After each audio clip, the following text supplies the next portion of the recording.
The whole city was empty and covered in cobwebs. Many buildings and factories stood idle. There was not a soul around. Cars that had once been used by people stood abandoned, some of them open. Police cars were dented and resembled a pile of scrap metal. The city was absolutely empty. From a bird's-eye view, it looked eerie because nothing reminded of life. The protagonist stood there wondering why this had happened, his face covered in blood and his expression conveying horror. He remembered the old days, the girl with the ring, about how she confidently walked in her pink shoes next to an expensive car parked at the curb. He remembered her blissful face with makeup and dark hair pulled back into a ponytail. He couldn't believe that all this had disappeared in an instant. The hero wondered why he couldn't prevent what happened, remembering the fight with this girl. They struggled, clinging to each other and falling down. Once he was close to punching her, but she stopped him. Then she got ahead of him and slapped him herself. He stood topless, arms outstretched, recalling these events, screaming with bitterness. His narrowed eyes and his whole face conveyed despair. He wondered only one question, remembering the way she grabbed his hand, why everything was like this now. Many images from the past came to his mind, like a girl in pink shoes falling onto the asphalt from a powerful collision. He also remembered another girl with glasses and a machine gun, capable of causing harm. A girl with purple hair who clung to a ledge to keep from falling into the abyss. And the way he ran across the highway, dodging the bullets of that girl with the machine gun. He remembered the collisions between the cars and couldn't understand why it all happened. Images of a crying woman screaming in front of an oncoming car came flooding into his mind. And he, looking at this, screamed from the understanding of her inevitable death. 3 years after the Sendu disaster, the city had fallen into disrepair. Many places were overgrown with moss and grass, and only the croaking of birds could be heard amidst the devastation and deserted places. Fashion brand clothing stores were also covered with huge awnings made of cobwebs, among similarly abandoned buildings. There were only animals walking on the streets, foxes were lying on the hoods of cars, and there was trash lying around. The metro stations were also no longer working. They were flooded with water, and from the entrance one could see escalators going down into the swamp. But in the very center of the city, in the middle of a wide roadway, there was an island of life. There was a bed in it, and things were scattered around. Suddenly, the alarm clock on the bedside table rang, indicating 6 in the morning. The human hand immediately reached for the button to turn it off. This was the main character, the only one left in this city. He opened his eyes in disappointment, still asleep. Then, with a sharp movement, he jumped onto the bed. He was completely naked, lying on a bed in the middle of an abandoned city.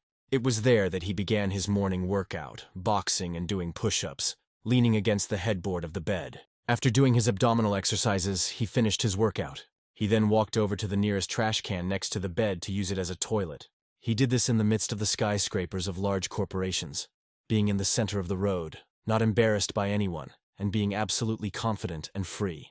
He then ran towards the shopping center opposite. The sign at the entrance has already faded and deteriorated over time. He went inside and took drinks from the refrigerator. Then he went to another shelf and took a pack of powdered milk.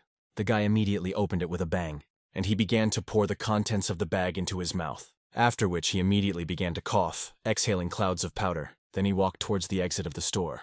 The hero entered the entrance and began to climb the stairs, simultaneously consuming what he had bought from the supermarket. When he reached the roof, he creaked open the door to it and, finishing his food, checked the situation. There were huge solar panels on the roof, and he walked past them and headed to his daily routine. There were cages with hens and roosters nearby. He approached them and greeted them. Then he put his hand into a nearby bag of food and scooped up a handful. Through the cage, he began to feed all the chickens there with this grain. Below them was a compartment containing the eggs he received from them. Reaching for one, he picked it up and broke the shell by hitting it against the chicken cage. He poured the raw egg into his mouth. Then the hero moved on to the tables with seedlings and greens. He saw that the strawberries in the pots were already ripe and picked several of them, hanging in bunches. Then he put it in his mouth, standing among the tall glass buildings and looking down on the city. Having finished chewing the last berry, he walked over to the record player standing nearby. There was a remote control lying on it. He took it in his hands. Then, pressing the button to start recording through the built-in microphone, he said that it was the 1094th day after the Chin disaster, and there were still no people. He then walked over to the satellite dish where he was drying the fish and picked one up. After that, he moved on to watering the plants nearby. His routine included watering a huge area, for which he brought a fire truck and used a hose to put out fires, spraying water several meters ahead. Parked nearby was a truck with a huge metal fuel tank from which he was draining gasoline. The hero poured it into canisters and approached the special generators into which he poured it. After that, he decided to play football on the nearby field. He rushed forward, kicking the ball and pushing away the opponents around him. His opponents were dummies dressed in the uniform of the Spanish team Barcelona, which he placed around the field. After most of them were already lying on the field, he approached his main goal. Once at the goal, he kicked the ball with great force. The hero hit the target, scoring the decisive goal. He was happy, as if he was playing with real opponents. He then ran down the pitch and performed his signature goal celebration. He skidded across the lawn on his knees and with his arms outstretched, and stopped. In front of him stood a girl mannequin dressed in a cheerleader uniform. He continued to yell and celebrate his victory under the hanging red ribbon and the mannequin next to him. This is how his new day began. Then it was morning again. The alarm clock showed that it was already 8 o'clock. He woke up tired, as if he hadn't slept that night. This time he was sitting on a black leather sofa in the middle of the street, with the same mannequin girl from the field sitting next to him, and piles of beer cans scattered around. In front of him was a table with a stack of books on it, containing both gardening guides and self-help books. There was a gaming console lying nearby and discs with popular games scattered around. In addition to other trash, books, and discs, there were also erotic covers with girls among them. All this was interspersed with empty tin cans of food and other provisions from containers with supplies for the military. The hero sat in the middle of this junk and tried to come to his senses after last night. The sun was already approaching its zenith. There was not a soul around, the wide tracks were empty, and the digital advertising boards were not working. He sat there like that until 10 in the morning. Then he decided to read one of the books, but by 11 o'clock he was already asleep, covering his face with a book and lying on the lap of a mannequin. An hour later, he again decided to take the food out of the container and eat. A couple of hours later, he was fast asleep, face down, lying on his stomach, still completely naked. By 6 o'clock in the evening, the sunset had come. The sun was disappearing behind the roofs of the buildings. The hero was still lying on the sofa, changing only his position. By 8 o'clock in the evening, he was sitting as if exactly the same as when he woke up, with the only difference being that it was dark all around. He sat and thought about his life, immersed in existential reflections. Then he decided that he really needed to get up and do something. He straightened up, stretched and yawned. The stars had already appeared in the sky. After scratching himself, he walked in the opposite direction towards the nearest buildings. The hero approached the car, covered with a thick awning, and grabbed it, intending to take it off. Having torn off the velvet burgundy canopy, he saw a new expensive car in front of him. It was a silver Lamborghini convertible with a leather interior. He got in and started the car, then began to drive out of the parking lot, which contained many other expensive cars. The car made loud noises, and its wheels spun so fast that it seemed as if they had stopped. Turning on his high beams, he drove along the highway. The hero left the city, passing bridges and roads without a single lantern. He liked the speed and was happy to drive such a car. He pressed the gas harder and harder. In front of him was only an empty straight road, illuminated only by the light of his headlights. Taking the steering wheel with both hands, he drove and felt like a king, laughing and talking to himself like a madman. Suddenly he started honking the horn, pressing on the center of the steering wheel. He continued to press the button countless times. He pounded the steering wheel like a madman until the signal became a single stream of sound. Then he took his hand off the steering wheel. With angry cries, he began to let go of the other hand. He kept pressing on the gas, accelerating faster and faster. At some point, the speedometer on the dashboard had already passed the 130 kilometers per hour mark. When the arrow already showed about 220 kilometers, an idea came to him. In a frenzy, he stared ahead through the windshield, still laughing. Then he reached for the seatbelt, the strap of which hung over his shoulder and secured his body. He unfastened the fastening, and the belt jumped out of the latch. In his madness, he continued to scream, starting to rise from his seat in the car, flying at great speed. As he stood up, he held only the steering wheel and screamed at the top of his lungs. He was in high spirits and screamed like a ferocious animal, wrinkling his face. At that moment, whether it was the wind or not, tears began to gather in his eyes. With the strong flow of the headwind, tears rolled back down his face as he screamed, wondering where all the people were. The guy glanced down at the steering wheel with the car logo on it that he was holding on to, and then he let him go. He could not straighten up completely because the headwind was rushing at great speed and throwing his body back. Then he spread his arms and flew like a bird soaring in the sky. He was leaning only on his right foot, which was on the gas pedal, and after he stood up, the speed began to increase sharply. The needle on the speedometer reached 280 kilometers per hour, and the car began to make a loud roar. He closed his eyes and continued to stand on the pedal with his arms outstretched to the sides, his face and lips beginning to sway in the strong wind. Before him was only a dark road without a single soul or light. At that speed, The whole car vibrated from every bump on the road. The steering wheel began to shake. Perhaps no one had ever accelerated to that speed before. The indicator was already at 340 kilometers per hour. The car hummed along with the hero, who opened his mouth. He tried to grit his teeth, but the wind made it difficult to do even that. The landscape ahead did not change. The road had already turned into a static picture. Finally, he clenched his teeth with a grinding sound, holding back all his despair. Then sounds began to come from ahead. It seemed impossible in such a remote place. The sound was getting closer, and realizing this, the guy opened his eyes wide from the fear that washed over him.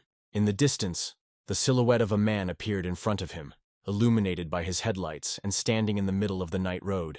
He tried in horror to grab the steering wheel and prevent a collision. Grabbing it, he began to steer to the side. At high speed, his car crashed headlight first into the guardrail, shattering into pieces. He pressed the brake with all his might, but the car moved forward. After the collision, by inertia, he flew face first into the windshield. The car, with its brakes applied, flew further along the barrier, producing sparks from the friction of the surfaces.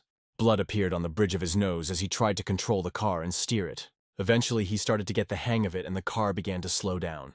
The car bounced off the fence as it braked, and flying to the side, she stopped, illuminating the field and greenery next to the road with her headlights. With a bloody nose and horror on his face, he looked ahead, still holding the steering wheel. He exhaled and stood up from his seat to look in the direction where the silhouette was. Due to the stress he had experienced, he was all wet. The guy stood up and did not understand whether this was reality or his hallucinations. In front of him was the same dark and unlit road, and there was no one on it. He looked at her, his mouth slightly open, still recovering from the shock. He then bent down and reached into the glove compartment of the car to get a flashlight. Grabbing it, he jumped out of the dented and scratched convertible. He looked ahead, trying to make out anything. Then, with trembling hands, he felt for the power button on the flashlight. He turned it on and pointed it in front of him into the distance. There was still nothing and no one visible on the road except the black stripes left by his drift. He began to squint and peer, moving slowly forward. He walked barefoot, step by step, stepping on the stones from the crumbling asphalt. The boy still couldn't see anything in front of him, but suddenly he heard the sound ahead again. He was shocked by this because it meant that he had not really imagined it. Then, looking closely and walking a few meters, he began to notice outlines. As he approached, he again saw that silhouette on the road, standing in the same place. The hero came closer and closer and began to understand that it was a girl. He was struck by the fact that he was not the only person who survived. She stood there in torn clothes and one shoe. Behind her was a small cart on wheels, and in her hands she was holding a small goat. Her eyes were filled with tears. Her appearance was pitiful and frightened. They rolled down her cheeks. The girl could not utter a word. Her face was all covered in abrasions and dirt. She began to sob, her mouth open. The stranger could not believe what she saw. Having released the animal, she ran as fast as she could towards the man, screaming at the top of her lungs. He realized she was flying at him and cowered, his face still expressing horror. Then he remembered that he was naked and covered himself, moving the flashlight to the side. The girl jumped on him at once. The guy only managed to move back a little. Still sobbing, she hugged him. He froze with the girl hanging on him, still trying to comprehend what was happening. From such a raid, he dropped the lantern. The girl hung on it like a monkey and continued to cry. Then in response, he hugged her too, placing his hand on her back. They stood together in the middle of the road among the fields, completely alone and in complete darkness. Once in the city, they settled down next to the sofa. The guy asked where she was from, and was very surprised to learn that she had walked from Lhasa. On the table opposite, the girl laid out the products she was carrying with her in a cart. She took a peach compote in a 3-liter jar and said that she sometimes rode a bicycle along part of the route. Then she picked up the can and took a sip of the drink. Suddenly, the hero realized that the sounds he heard on the road came from the bleating of a goat. The girl said that it was inconvenient for her to ride a bike with the goat, so she had to walk. The hero frowned questioningly, looking at this picture. Having put on at least some clothes, he asked her if the girl had really been walking like this for 6 months. She replied that, in fact, she had walked for 9 months, although she thought that she would be able to reach Shanghai in 6 months. But she only managed to get to this place, and she began her journey as soon as she heard about what happened on the radio. The guy noticed and said that she was very strong. She asked if satellite signals were the only ones reaching his location, but he replied that there were others. The girl asked if he had checked the radio broadcast. At this point, the hero was trying to set up his laptop while sitting on the asphalt and said that he didn't know that the radio was still working, since he hadn't used it for a long time. She said that she heard the news on the radio last year. Without turning around, he sarcastically praised her. continuing to do his job, taking the pliers in his hands. He asked her if she went to Tibet with her family. By that time, he had already managed to turn on the laptop and connect everything he needed. He added that he thought that all the people went there. Then he sat down at the laptop and, staring at the screen, asked the girl if there really was no one else there except her. Then, hearing no answer, he raised his head to her in surprise. She hung her head down, trembling, and tried to open the bag of chips. Then she brought her hand to her face and wiped it. Looking at all this, he felt a deep sadness. Tears from her eyes dripped onto her hands and clothes, but she made no sound. He reached for the pack to snatch it from the girl's hands. The guy opened the snack package with ease. Then he handed it back, looking at her with a band-aid stuck to her nose. She covered her face with her hand, and hiding behind her hair, didn't even see that he handed her the chips. Suddenly, she raised her head and exclaimed in tears that the people who had gone to treat the others had already died themselves. She began to list the names of her acquaintances, among whom were Larry, Natsu, Wu Daoliang. The girl said that all of them were already dead. Sobbing, she said that tens of thousands of bodies lay on each floor. He calmly noted that there were most likely even more people. She replied that the deadly Highland virus was a fiction. The girl added that the deaths were not related to illness and did not look like the action of viruses. All people died from cold and hunger. The guy meanwhile sat down at the laptop again and turned his back to her. Without looking up from his work, he asked how she herself had survived under such circumstances. The girl replied that she had not been infected, so her mother, thinking that her daughter was immune to it, left her in Lhasa to wait for their return. She waited for her family for 2 whole years, but her family never returned. Still crying, the girl said. The guy continued to sit silently at the laptop. The goat jumped off the back of the sofa and approached its owner, making characteristic sounds. She silently hugged it and leaned towards the animal's head. They sat in silence in the middle of the dark road and mountains of abandoned garbage from dirty cans and preserves. The guy kept trying to do something on the laptop, fiddling with different programs. Suddenly, he pressed the last key, announcing that everything was ready. With joy on his face, he stood up, holding his laptop in his hands and looking ahead, then announced that they now had a cinema. The girl looked in amazement at the opposite side of the street in front of her. Her face began to be illuminated by the light coming from there. The banner's digital screen, which hadn't been used in a long time, began to show static and a buzzing white noise sound. Then a picture suddenly appeared, but it turned out that the guy had turned on something indecent. He blushed with shame because he himself did not expect that this would turn on. He then immediately tried to fix it by quickly tapping the keys on his laptop. At that moment, the satellite dish made a sound. Colored interference and stripes appeared on the banner screen. Then, through the static, the face of a woman from the board appeared, sitting at a table in the official office, addressing the citizens. When the interference cleared, it became clear that it was the acting U.S. president, sitting against a backdrop of flags. She introduced herself as Hillary Clinton. In English, she said she wanted to reach out to all the world's inhabitants via radio and satellite broadcasts. The girl screamed in amazement that this was exactly what she had told him about. He was surprised and continued to stare at the screen silently. Hillary Clinton began to talk about how they had gone through very difficult times over the past 2 years. The girl whispered, "Has it really been 2 years already?" To which the guy asked her with his hand not to interfere with listening. The screen told us that they had lost friends and family and were fighting with all their might for their hopes. However, Hillary said she believed that those listening to her had not lost faith in the rebirth of humanity.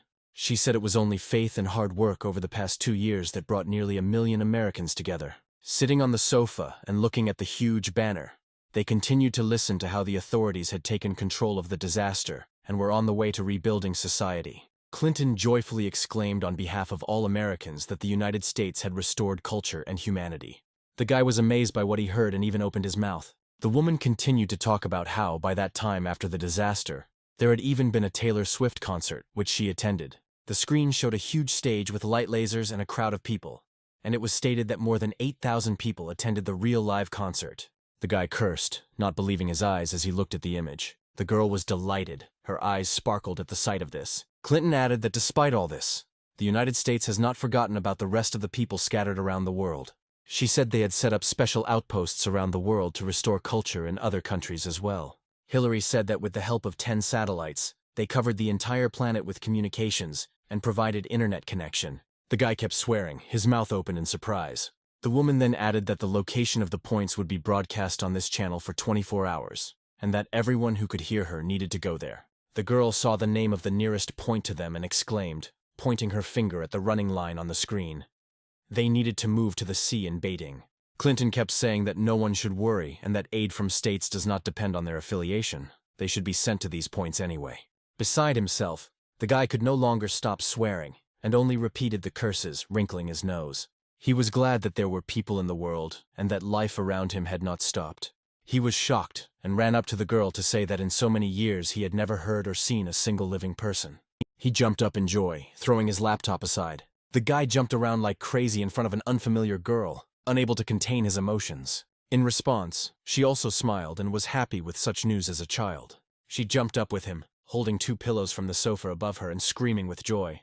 They started to fool around. He broke the mannequin that was sitting on the couch, knocked over everything that was lying on their table, and the girls started a pillow fight.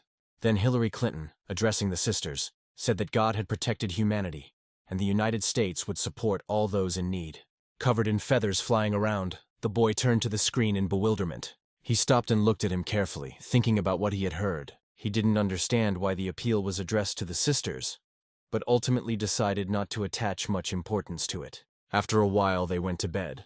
The girl, having covered herself, lay down on the sofa, and the guy sprawled out on the mattress lying a little further away from him. He lay down in the star pose and looked at the starry sky. The girl asked him if he wanted to go to baiting. He answered positively. She said that there were people in Shanghai too, and maybe they should go there.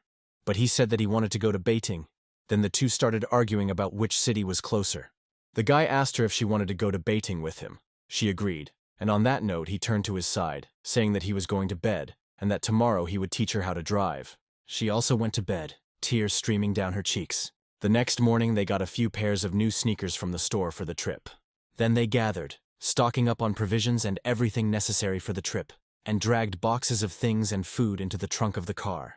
The guy took the cages with the chickens and put them with him too. On the way they got out of the car and released the birds. They stopped right on the side of the road and released them into the forest. The hero knew each chicken by name and said goodbye to them by shouting after them. Then they got into the car and slammed the doors. He started the car, turning the key, and the characteristic sound of ignition was emitted. In the navigator, he indicated the destination Beijing and plotted a route.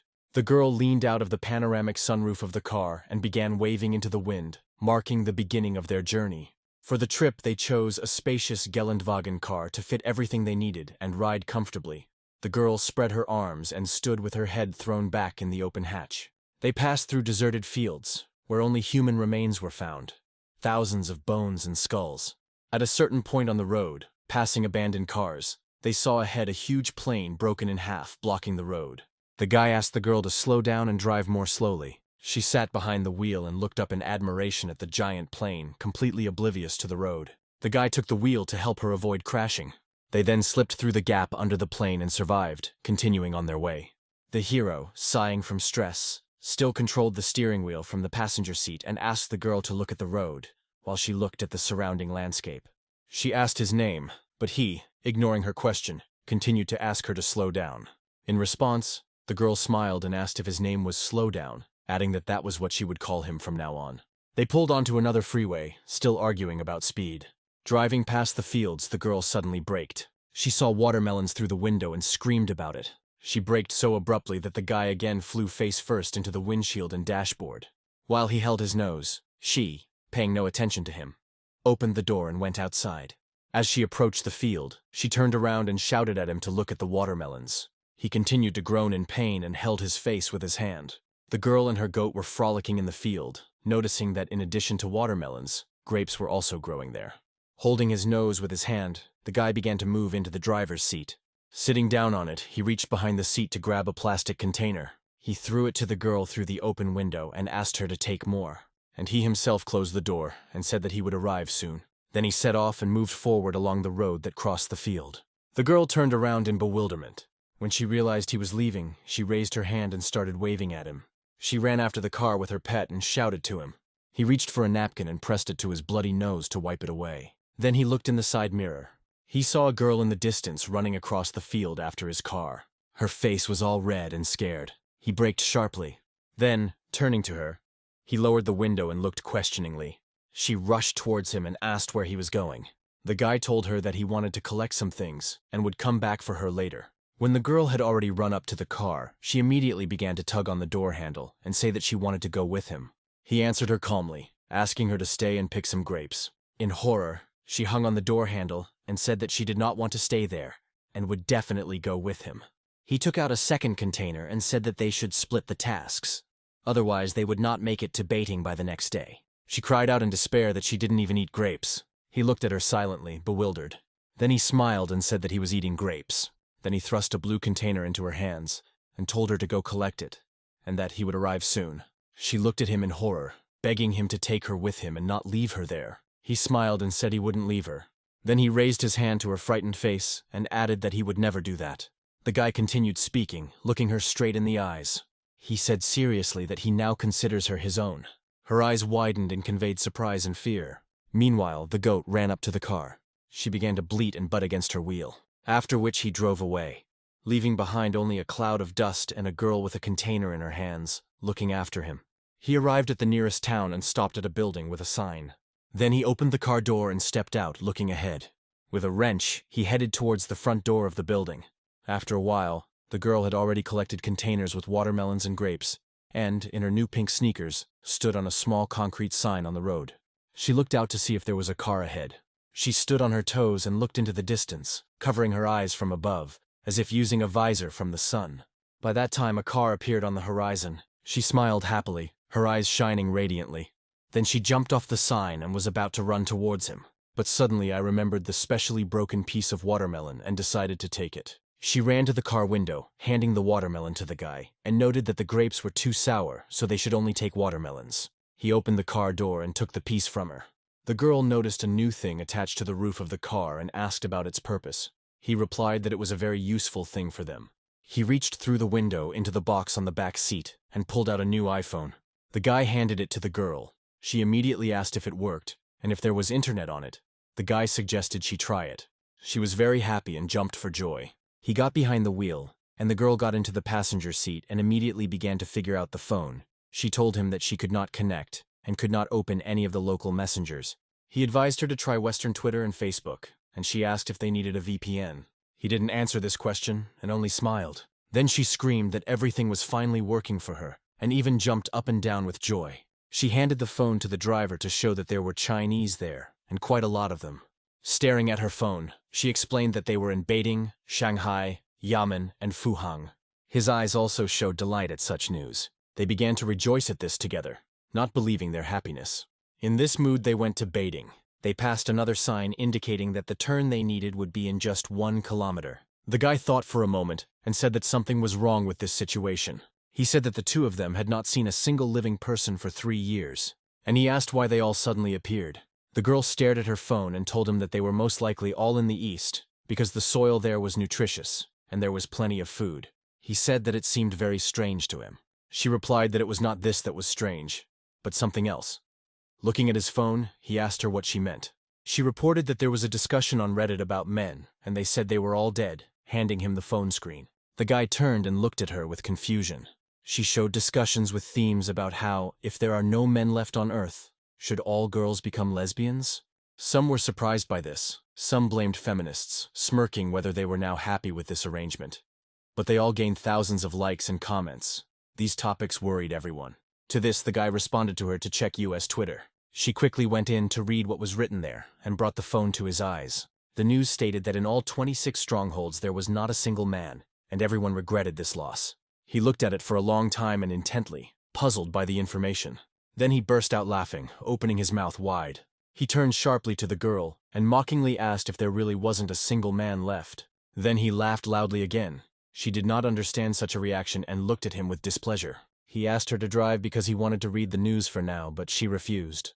He reached out for the phone and asked her to hand it over quickly, but she dodged it, not wanting to do it. The guy frowned and told her in a serious tone that he was the last man on the planet and ordered her to give him the phone quickly. He continued to laugh. She sent him to hell. While they were arguing, the car swerved from side to side on the road.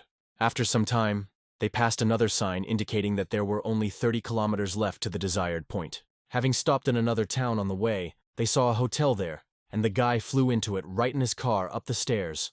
They drove into the main elegant hall with columns, breaking the glass of the entrance doors and panoramic windows. The two of them got out of the car, and the girl asked if it would be possible to get to Baton today. Opening the trunk, he said no, and that they should take a hot bath first. Digging through the boxes he had collected, he listed what was needed to get a good night's sleep. And tomorrow, beautiful and fresh, they will go to baiting, she smiled happily. The guy got hold of special generators that he had filled up back in his deserted city. He connected it to the water heaters and hung them in the water. The girl lay down in front of the bathtub built into the floor, in which the water was heated, and said that she was not feeling any fun. He noticed that the water was already hot, but she said that it was not. Continuing to lie motionless, her hand dropped into the water. He stood up and said that he would go look for clothes for her. She expressed a desire to wear a dress. Without turning around, he gestured to her that he understood her and left the room. She became inspired and decided that she could get into the water right now. She abruptly lifted her t-shirt, exposing her body. At that moment, the guy just looked out from behind the entrance curtains to tell her that in case she decided to do this, she needed to first turn off the generators and then climb into the water. She immediately dropped her shirt and screamed at him with all her might. Closing his eyes, he awkwardly apologized and disappeared behind the curtains again. She frowned her displeased face and blushed with shame. There was a large shopping center nearby, so the guy headed there. He swept everything he saw on the shelves into the basket. It was expensive women's cosmetics and face and body care products. Then he moved on to the shelf with perfumes, and also collected literally everything that was there into the basket. After which, he went into the men's department and modestly took some shower gel. Apart from him and the razor, he didn't need anything else. As he walked towards the exit, he saw a clothing store and shone his flashlight into it. He saw that inside there were female mannequins and dresses, and neat stacks of other clothes. He decided that he needed to get it for the girl. It was just what he needed. By that time, the girl had already gotten out of the bath and was drying herself with a towel. She saw that there was a neatly folded flowered dress and new shoes lying nearby. She was delighted and quickly rushed to try it on. A roar approaching at high speed could be heard through the corridors of the hotel. It came from the sound of new women's high-heeled boots. The girl ran with her eyes wide open and painted. She ran to the guy's room to quickly show him how her new dress looked on her. She ran to his door and burst into the room. The girl stood up like a doll, admiringly showing off her entire outfit and hairstyle. Suddenly, she saw in front of her a guy with neatly styled hair and in an elegant suit with a tie and shirt. His whole image shone with gloss and audacity. She was surprised and expected something a little different. The guy continued to look at her and smile with a Don Juan look. For a few seconds, everyone froze and an awkward pause hung in the room. The girl frowned, not hearing the compliments, realizing that he looked so good that he seemed to overshadow her appearance with his. After that, she snorted in displeasure and turned to leave. The guy asked in a friendly manner what happened, while the girl frowned and left the room. He suggested that perhaps she didn't like the dress, but she, without turning to look at him, replied that he looked prettier than her, and he tried to convince her otherwise. She turned to him and told him not to worry about it as she walked away down the corridor. Approaching the right door, she said that he was already the only man left. Opening the door to her room, she added that even if he were a bald freak, girls would still fall for him. He was flattered by her comments, but awkwardly disagreed with her, smiling and rubbing his neck. Before she could finish speaking, she went inside, and the door of her room slammed right in front of his nose. He was surprised and continued to stare ahead with wide eyes. On the door in front of him was the number 307. After standing in the corridor for a short time, he decided to return. He made a face and rubbed his head, then clicked his tongue. The guy was surprised that Shanghainese people are very daring. After a while, they continued their route, passing more signs and markers about the nearest gas stations, cafes, and settlements. On one of them, the girl sitting behind the wheel noticed a sign that they were approaching the 6th ring and pointed at it with her finger. The guy was sitting with the goat, his feet in patent leather shoes thrown onto the glove compartment, and she told him that they had finally arrived in Beijing. He leaned back leisurely and asked her what they would do first in the city. Without taking her eyes off the road, she, without thinking twice, announced that she wanted to try the bait and duck. Then she said she wanted to go to the Forbidden Town to spend the whole night there. He said that there would be no problem with that. Turning to the guy, she said that she knew what he wanted. He asked her what she meant. She turned to him and with her mouth wide open in a grin, shouted that he wanted to have sex. He laughed, and she continued to laugh, and added that he wanted to sleep with all the women in Beijing. The guy was tipsy about this suggestion and continued to laugh, telling her that it was all her imagination. He added sarcastically that he could not dare, and of course would not do such a thing. Then he continued to burst into laughter, tossing and turning in his seat. She was already starting to dislike it and ordered him to stop clucking. Suddenly she saw people on the road and was shocked, turning to him. In the field they passed, there were vans and people engaged in farming. He saw this, and his mouth dropped open in surprise. He hadn't seen such a crowd of people for a very long time. The girl began waving at them, looking out of the car window, after which his eyes no longer sparkled with admiration. As he approached, he began to notice a strange scene taking place among those present. He frowned, realizing that something was wrong here. Between the two girls there was a third one, kneeling in front of them with her hands tied. The girl behind the wheel asked what they were doing, but the guy sitting closer to the window told her to go straight ahead. Those standing in the field turned to look at those passing by. Then he saw one of them put a knife to the kneeling girl and lash out, cutting her throat. His eyes filled with horror. After what he saw, he pressed himself into the seat and could not tear his eyes away from what he saw. Blood gushed between the standing girls. Looking at this from the window in bewilderment, he ordered the girl behind the wheel to step on the gas quickly from there. She climbed up and tried to see what was going on there. He held her face back and asked her not to stop. The car, slowing down at the side of the road, rushed off into the distance with dust. A long-legged girl looked after them, holding a knife in her hand with blood dripping down it. When they had passed, he turned around again to see if they were following. He turned to the girl Xiao behind the wheel, and she responded. Continuing to sit there with an unperturbed expression and digest what had happened, he told her that perhaps baiting would not be like this. And as they approached the city sign that loomed in the distance, he added that the city was not what they thought. After which, a terrible picture appeared before them. The bodies of dead girls were hung on a signboard located on the bridge. After a while, they passed by a traditional Chinese temple located by the highway. The guy glanced at it, while the navigator indicated that in 200 meters, they would already be there. The girl asked him with a shocked expression where they were going. He told her to turn left. They went to Nianmen Square. Suddenly he saw an obstacle ahead and cursed. Ahead, several girls set up a checkpoint, putting up barriers and standing guard. They gestured to the approaching vehicles to stop. The boy tried to ruffle his hair to hide behind it. Xiao naively told them that they were going to Nianmen Square. There were two girls at the post in the back of a pickup truck. One of them had a machine gun and was wearing sunglasses. She boldly told them that entry was prohibited, to which Xiao clarified the reason. She disinterestedly blew a pink bubble gum and told them to get lost. The guy quietly asked Xiao to go, but she, disobeying him, continued the dialogue with them, explaining that they were going to a U.S. stronghold. She continued to say that they were going to take part in the reconstruction, to which she heard a rude order to leave, which was what the guy asked for. She was surprised. Suddenly, the girl with the gun pulled down her glasses and squinted, directing her gaze at the passenger seat. The guy sat, fidgeting and covering himself with his hair and hand. She immediately jumped off the back of the truck, spitting out her gum, and headed towards the car. Approaching them with a machine gun, she demanded that they get out of it without further ado. They were shocked and sat looking at her in horror.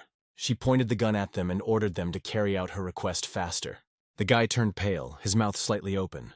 He quietly lowered his hand down and grabbed the wrench.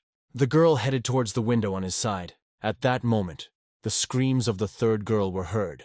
She was shouting at the one with the weapon, addressing her as a sister. It was a friendly girl with purple hair. She was running, approaching the car, and talking about how they were our own. She ran up, reached out her hand to the goat hanging out of the window in the back seat, and began to pet it. Then she confidently said that she was new behind the wheel and didn't yet know anything about the rules of modern life, pointing to the car. The girl with the gun had already taken aim, placing the handle of the machine gun on her shoulder and pointing it at the guy.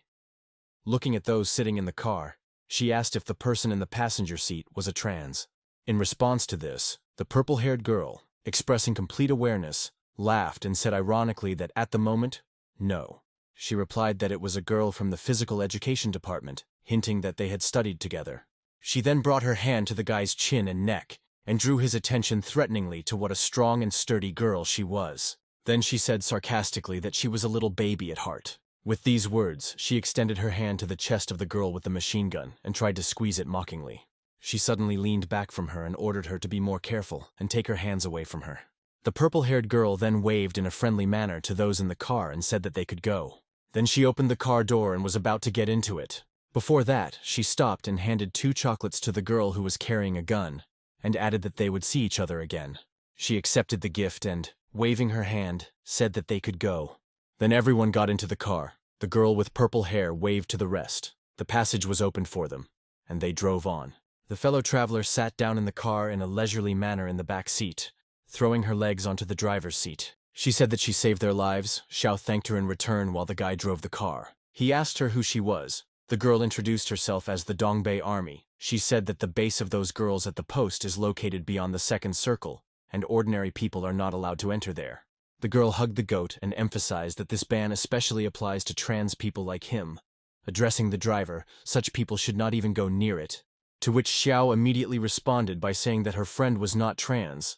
The guy immediately tried to interrupt her, and asked his fellow traveler how to get to the American outpost.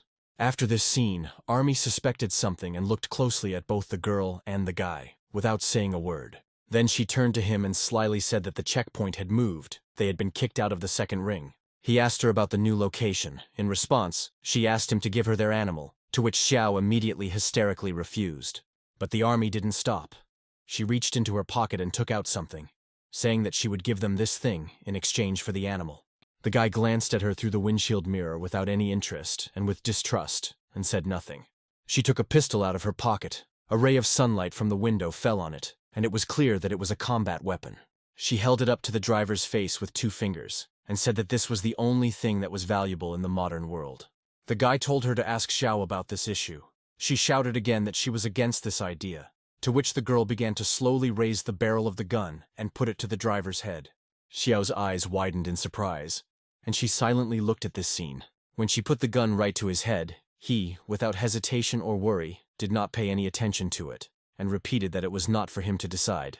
Then the Army laughed and leaned back on the back seat again, saying that it was all a joke and that she would show them the way to the point.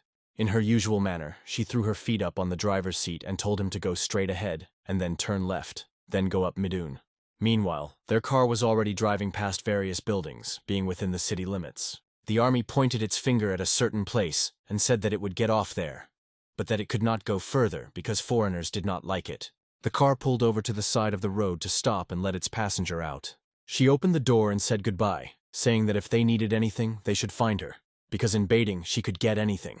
As she was getting out of the car, she grabbed the animal with her and was about to get out when the guy grabbed her hand. She turned to him and looked at him with an innocent look, as if nothing was happening. He was serious and looked at her with a displeased face, continuing to hold her wrist. At that moment the goat began to bleat. The Army stopped smiling, but continued to look silently at the driver. She had a gun in her hand, so she felt in a position of power. However, the guy didn't pay any attention to this, and continued to drill her with his displeased gaze. Then she laughed as if it was all just another joke, let go of the animal and released it, raising her hands up. She got out of their car and slammed the door behind her. The boy thanked her emotionlessly, addressing her through the open window on Xiao's side. She leaned over with interest, looking at him and said that it was not worth thanking. Then, with a coquettish wink, she said that he really did look like a guy. After which their car drove away. The Army remained in the same place and looked ahead after those driving away. She was definitely interested in these two. She began to suspect that it really was a guy, and perhaps she was not imagining things. They pulled up to a tall glass skyscraper with banners hanging on it.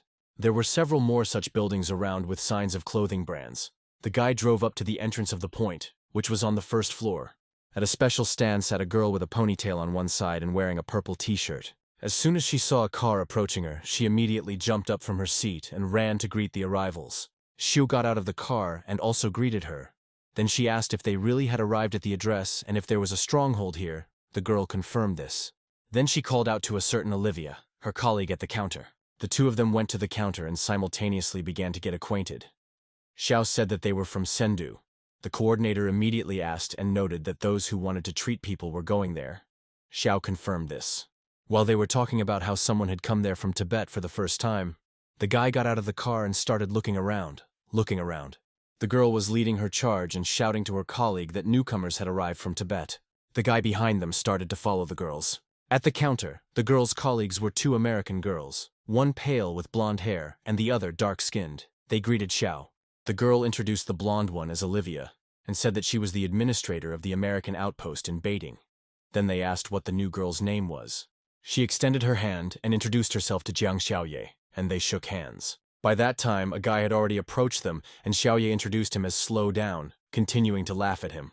Olivia didn't get the joke, and smiling respectfully, noted that his name was very unusual, and also shook his hand. Then she offered to follow her. But the guy interrupted their route with his question, apologizing. He addressed her in English and expressed a desire to ask a question. She listened to him further, and he asked how long ago people had appeared in baiting. She told him that people had always been here, and that last year they had founded a local stronghold, which had more than 300,000 people. The guy told her that he had come to baiting twice and had not met a single living person there. Xiaoye noticed that he brought a vase from baiting and made a pot out of it, addressing those present. Then the girls laughed together at this. He just looked at them in bewilderment. The administrator of the point continued the conversation with the guy and suggested that perhaps at that moment he was just unlucky, because the city had sharply reduced its population from 20 million to 500,000 people, and therefore he did not notice anyone. He continued to answer her that it was impossible. He had visited many places and had even been to Brussels, but he had not seen anyone anywhere. Olivia turned to him and asked again about Brussels. He realized that he had said something wrong and apologized for his English, but the fact remained obvious to him, and he tried to convey it to the administrator. For 3 whole years he did not meet a single living soul, not once. He looked at her and asked where they all came from so suddenly. The guy explained to her that it was impossible to appear in the city so suddenly, and claimed that they had lived there for so long before that. He turned to her and asked what really happened. Olivia listened to him and asked with disbelief whether she understood correctly that he had traveled all over Eurasia without a navigator or Google. He was offended by such questions. He frowned and asked if she really didn't believe him. The female administrators exchanged meaningful glances with each other and said nothing. The girl with a tail on her side replied that she didn't believe him. Standing before them and realizing that it was impossible for him to prove to them what he was saying, he sighed in despair. Then he turned back to them and said he wanted to ask one more question. The guy asked about men. Did they all die out? And to this day not a single living one has been found anywhere in the world. Then, without waiting for an answer, he looked at them with a serious face and said, "What if he is a man? Will they believe him or not?" The young girl with a ponytail widened her eyes and looked at him. The American women were also surprised and stared at the guy. Xiao's face was frightened. She didn't quite understand what this attack could lead to. He continued to look at them silently, waiting for an answer. While everyone was silent, a young girl began waving her hand in front of them. He paid attention to her, but she was already bursting with emotions. She couldn't believe it and was delighted. She was happy with this news and said that now she understood why he communicated so strangely. Then she grabbed his hand, screaming that she had touched a real man, after which the girl turned her head away from them, trying to reach everyone in the area, and began to scream that there was a man nearby. She thought that she would never meet any of them again. The guy turned to Olivia and tried to continue his conversation about how he didn't come to baiting to restore anything. He suddenly stopped, noticing that she was not listening to him. He narrowed his eyes, looking closely at what was happening. Then he turned his head the other way and looked at the girl with the ponytail. She meanwhile took out her phone and started taking pictures of him. Administrator Olivia raised her hand and gestured to the girl that they needed to keep this a secret for now. The girl, as if not listening to her, began frantically digging through her phone and writing to someone, asking why this should be a secret. The guy said that he didn't want everyone to know about it. Meanwhile, the girl was already writing posts about how she had met the only man on Earth. She wrote that he was Chinese, and he was standing right in front of her, and the readers couldn't even imagine it. The guy kept looking at her and said that she better remove all of it. Suddenly, signals started going off everywhere. Everyone present had hundreds of notifications on their phones. The guy didn't have time to turn around to each one. The girls reached into their pockets for their smartphones. Xiaoye opened her phone and was shocked. The girl with the tail didn't take her eyes off the screen and kept shouting about how cool it was. A look of shock appeared on the guy's face. He realized that she had actually sent all her messages. He abruptly tried to snatch the phone from her hands. Once he had the smartphone in his hands, he stared at the screen and began to read. By this point, there were already a ton of tweets with huge reach discussing the one man. Many people asked where exactly he was, and began to talk about how they would soon arrive at the site. However, there were also some women who wanted him dead and considered him a demon who should be killed or sacrificed. He suddenly realized that everything was not going according to his plan, and turning to Olivia, announced that it was time for him to leave. She replied that she understood him and said that they had a hideout in Lianfang. The guy asked her if the US had really rebuilt society. She answered in the affirmative and said that they had completely restored their people and regained their freedom. He expressed his desire to go to America. She thought for a moment and answered in the affirmative, adding that the government would provide him with protection. Hearing this, the girl with the tail began to be indignant. She did not want him to leave them. Olivia turned to her dark-skinned assistant Kelly and asked her to prepare a car for them and then drive it to Tianjingan. The girl with the tail was furious. She screamed that he was a man from China and he couldn't leave. He didn't deign to answer her. only gave her a quick glance that expressed his contempt. He then turned to Xiao Ye and said that it was time for them to leave. He reached out to her and wanted to take her hand, but she dodged it. Xiao looked at him innocently with frightened eyes. He didn't understand this reaction and gave her a questioning look. Her eyes became so pitiful that she looked like a little kitten. Then she said she wanted to stay. She said they had to restore everything. The guy frowned and remained silent. He didn't understand how she could react like that. He began to remember moments from the field when she was scared, and he took her face in his hands and promised not to leave her. Sadness appeared on his face. He understood that he had promised not to leave her, but her decision looked like a betrayal. Olivia hugged Xiao and said that she would take care of her. He looked at her for a few more seconds without saying a word. Then, with a calm and sad expression, he looked down and agreed with this. Having thanked her, he turned away and was about to leave. Suddenly, the girl grabbed his hand and tried to stop him. It was a girl with a ponytail. She held him and said that he couldn't just leave. She screamed that he was a Chinese man. He shouted at her and asked her to let go of his hand. The girl did not listen to him and continued to ask if he had really decided to betray his homeland. She grabbed him with both hands and begged him not to leave. He tried to free himself and pulled his hands towards himself. After some time, his patience began to wear thin, and he aggressively declared that he was repeating himself again. He demanded that they immediately take their hands off him. His face turned red with rage. He clenched his teeth and tried to free himself. The girl kept repeating, asking whether he was a man or not. How could he leave his homeland? His eyes filled with anger and he screamed at her to take her hands off him, his suit beginning to rip at the seams.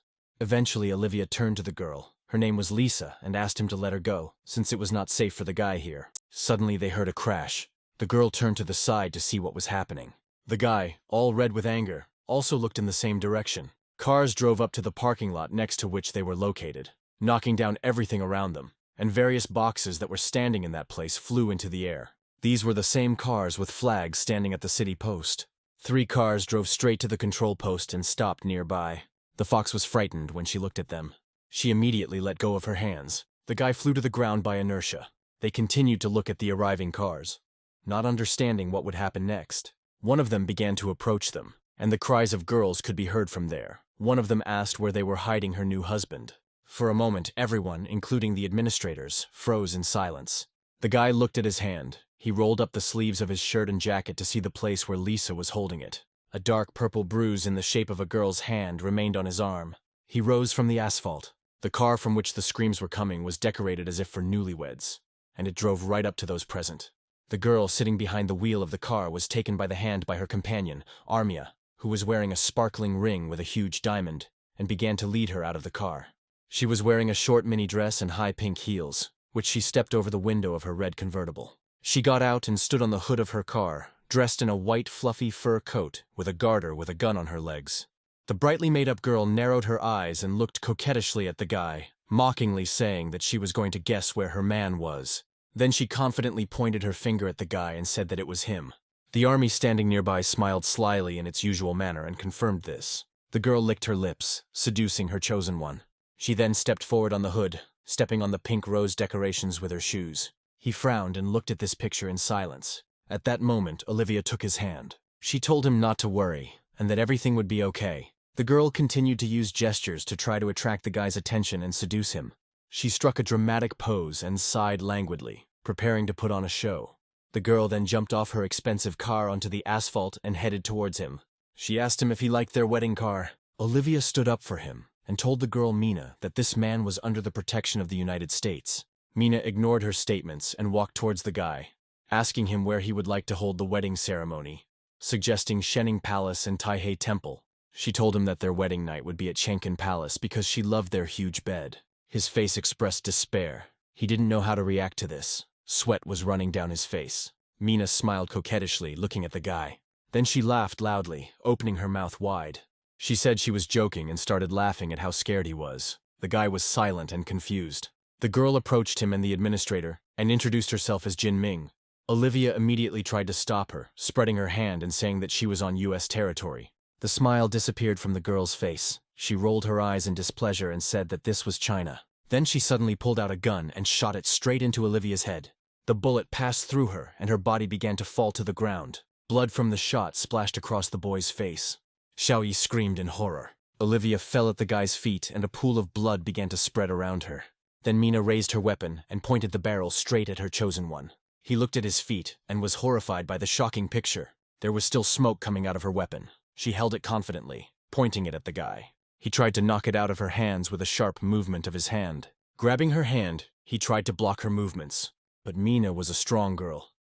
She did not let go of the weapon, although he made every effort. She told him ironically how much he had scared her, hinting that he would not be able to stop her anyway. He tried with all his might to grab the gun, and the weapon vibrated in the girl's hand, but it was really not an easy task. Understanding the whole situation, he decided not to waste time and with a quick movement took out a loaded cartridge case and threw the magazine with bullets out of the pistol. He then raised her hand and tried to snatch the weapon in this way. He pushed her to the ground, twisting her arm holding the gun. The army, watching from afar, was shocked. Other girls gradually began to emerge from the remaining cars. Mina screamed about the pain from his creases, kneeling on the asphalt. Meanwhile, the guy almost snatched the gun from her hands. Then she turned slyly at him, already having come up with a plan of action. Taking advantage of the situation in which he was focused on the weapon, she stood up and tried to knock him down with the strength of her arm. They flew together onto the asphalt. Mina stood her ground, but the guy fell on his back. Now the girl was above him and holding his hand. Looking down at him, she told him that he was too weak. Then she leaned over to the lying man and reminded him that they would have their wedding night that evening. Mina leaned even lower towards his face and asked if he had enough strength for this. He replied that he does not hit women. Looking at her, he clenched his teeth in rage and muttered that she shouldn't make him do this. She just sighed dramatically and, closing her eyes, said that it was very manly. Then she took his hand and tried to put it under her dress. He yelled at her in a rage. Then he suddenly raised his legs, trying to grab her head and neck for a hold. In this way he managed to knock her to the ground, and they froze in an awkward position for him. Between his legs she smirked and noted that he had masterful movements and she really liked it. The girls who arrived with her got out of their cars and started laughing, watching this picture and holding their machine guns at the ready. He then said that if she liked this, she would like the next one too, and then changed his position. He rolled over and covered her with his body, hanging above her head. He tried to wrap his arms, bent at the elbows, around her head. He managed to immobilize her with a chokehold around her neck. She tried to get into that position, but it only made things worse for herself. He held her under the chin and was not going to let go. She began to understand her unpleasant situation. Then he lifted his legs off the ground and wrapped them around her body, hanging from her like a monkey. All the weight fell on her neck, which he had fixed in the grip, and she began to cough. A moment later, her face turned red. She began to gasp.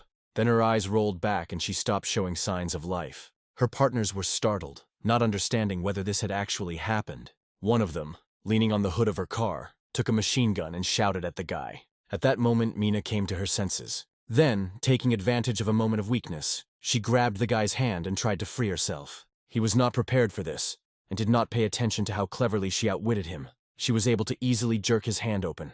She held it out in front of her and began to twirl it, after which she stood up on her feet, continuing to hold his hand. Now, standing above him, she was in a preposition and could control the situation. He was kneeling in his suit on the asphalt. She turned to him, looking down at him. His face expressed helplessness. Mina told him that if he were not the last male on Earth, she would not even look at him. Then she thought meaningfully, adopting a confident pose and looking away. These words angered him. He wrinkled his eyebrows and clenched his teeth in rage, holding back the desire to curse. He then yelled at the girl, asking if she really thought he would look at her himself. After these words, he suddenly struck her with his fist. She, as if expecting such a furious gesture, managed to grab him by the wrist. At that moment, he was already ready to strike again. However, her strategic move was more effective and she managed to hit him first.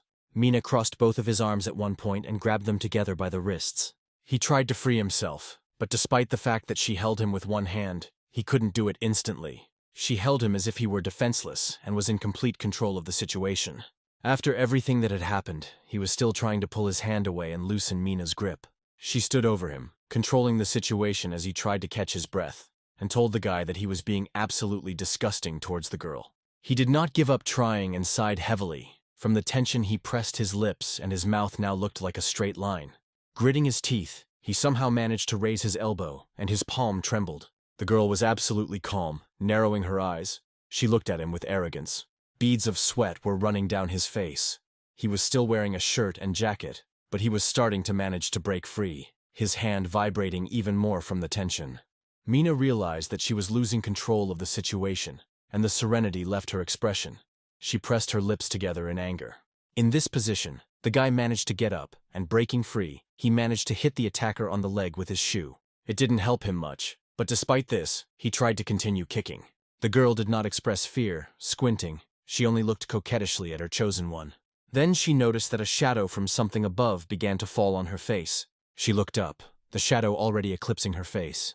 In front of her, she saw a huge construction bucket from an excavator flying at her from above. Fear appeared on her face, her eyes filled with horror. She understood that she had to react immediately. The girl jumped to the side and the huge iron ladle fell onto the asphalt, splitting it into pieces. She rolled head over heels across the roadway, stones from the destroyed surface flying in all directions. Only when she managed to rise and turn her head towards the bucket did she realize that the attack was not yet over. The bucket handle rose up again, and behind the loader sat the dark-skinned assistant administrator, Kelly, who was operating the excavator. Kelly screamed at the guy to hurry up and leave the place quickly. He looked at what was happening in confusion and tried to understand and formulate a further plan of action. The dark-skinned girl told him that he needed to run to the port of Tianjin because there was a ship there sailing to the States. She shouted at him to act faster and not stand still. Everything happened in an instant, and the guy was trying to come to his senses in a rush, listening to the American woman's instructions. He then quickly turned around and ran into the parking lot closer to his car, which was parked in the same place. Mina obviously didn't like this. She frowned and clenched her teeth, deciding to get the guy back quickly. She took off and ran straight after him, past the forklift where Kelly was sitting at the wheel. However, on the way she collided with the excavator bucket and flew off to the side. The bucket almost mixed her into one big pile with the asphalt, continuing to attack. Her legs were millimeters away from being hit by the massive iron structure. Between blows, she managed to move back so that she wouldn't be hit. Seeing her offender, the girl became very angry and cursed, addressing the American. Then, without further ado, she turned to her retinue and ordered them to kill Kelly. The girls happily accepted the order. They were still standing next to their cars and kept their machine guns at the ready, just in case such a situation occurred. One of them, with red hair and pink fluffy headphones, reloaded her weapon and commanded the others to begin carrying out the order. Next to their cars, the girls lined up chaotically and opened fire on the enemy. They all arrived in expensive cars, there were more than 10 of them, and each bullet was aimed at the offender of their queen. Many of them ended up in a huge iron bucket. Kelly noticed that she was under attack and planned to take action. She moved the handle of the bucket so that it blocked her window from the shots. The girls continued shooting while their leader ran towards her chosen one. Bullets were also flying in his direction. He was trying to get to the car as quickly as possible unharmed.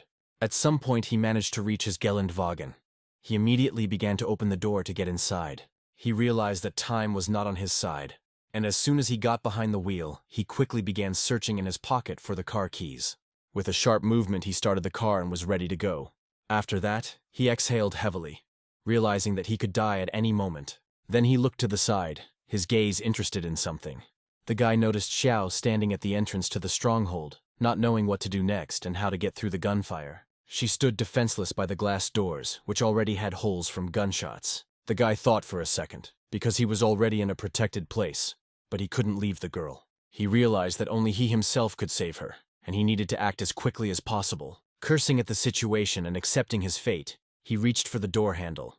He quickly jumped out of the car and ran towards the girl standing at the door of the building. On the way, he had to cross the road. Shots were flying in his direction, and he deftly maneuvered among the bullets. When he was already approaching Xiao, he confidently shouted at her, urging her to obey and follow him.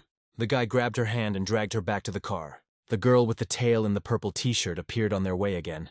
She didn't want him to leave this place. Realizing the absurdity of the whole situation and her requests, he did not hold back and sent her away, after which he hit her in the face with a wrench, which he grabbed with him when he ran out of the car. The girl fell to the ground.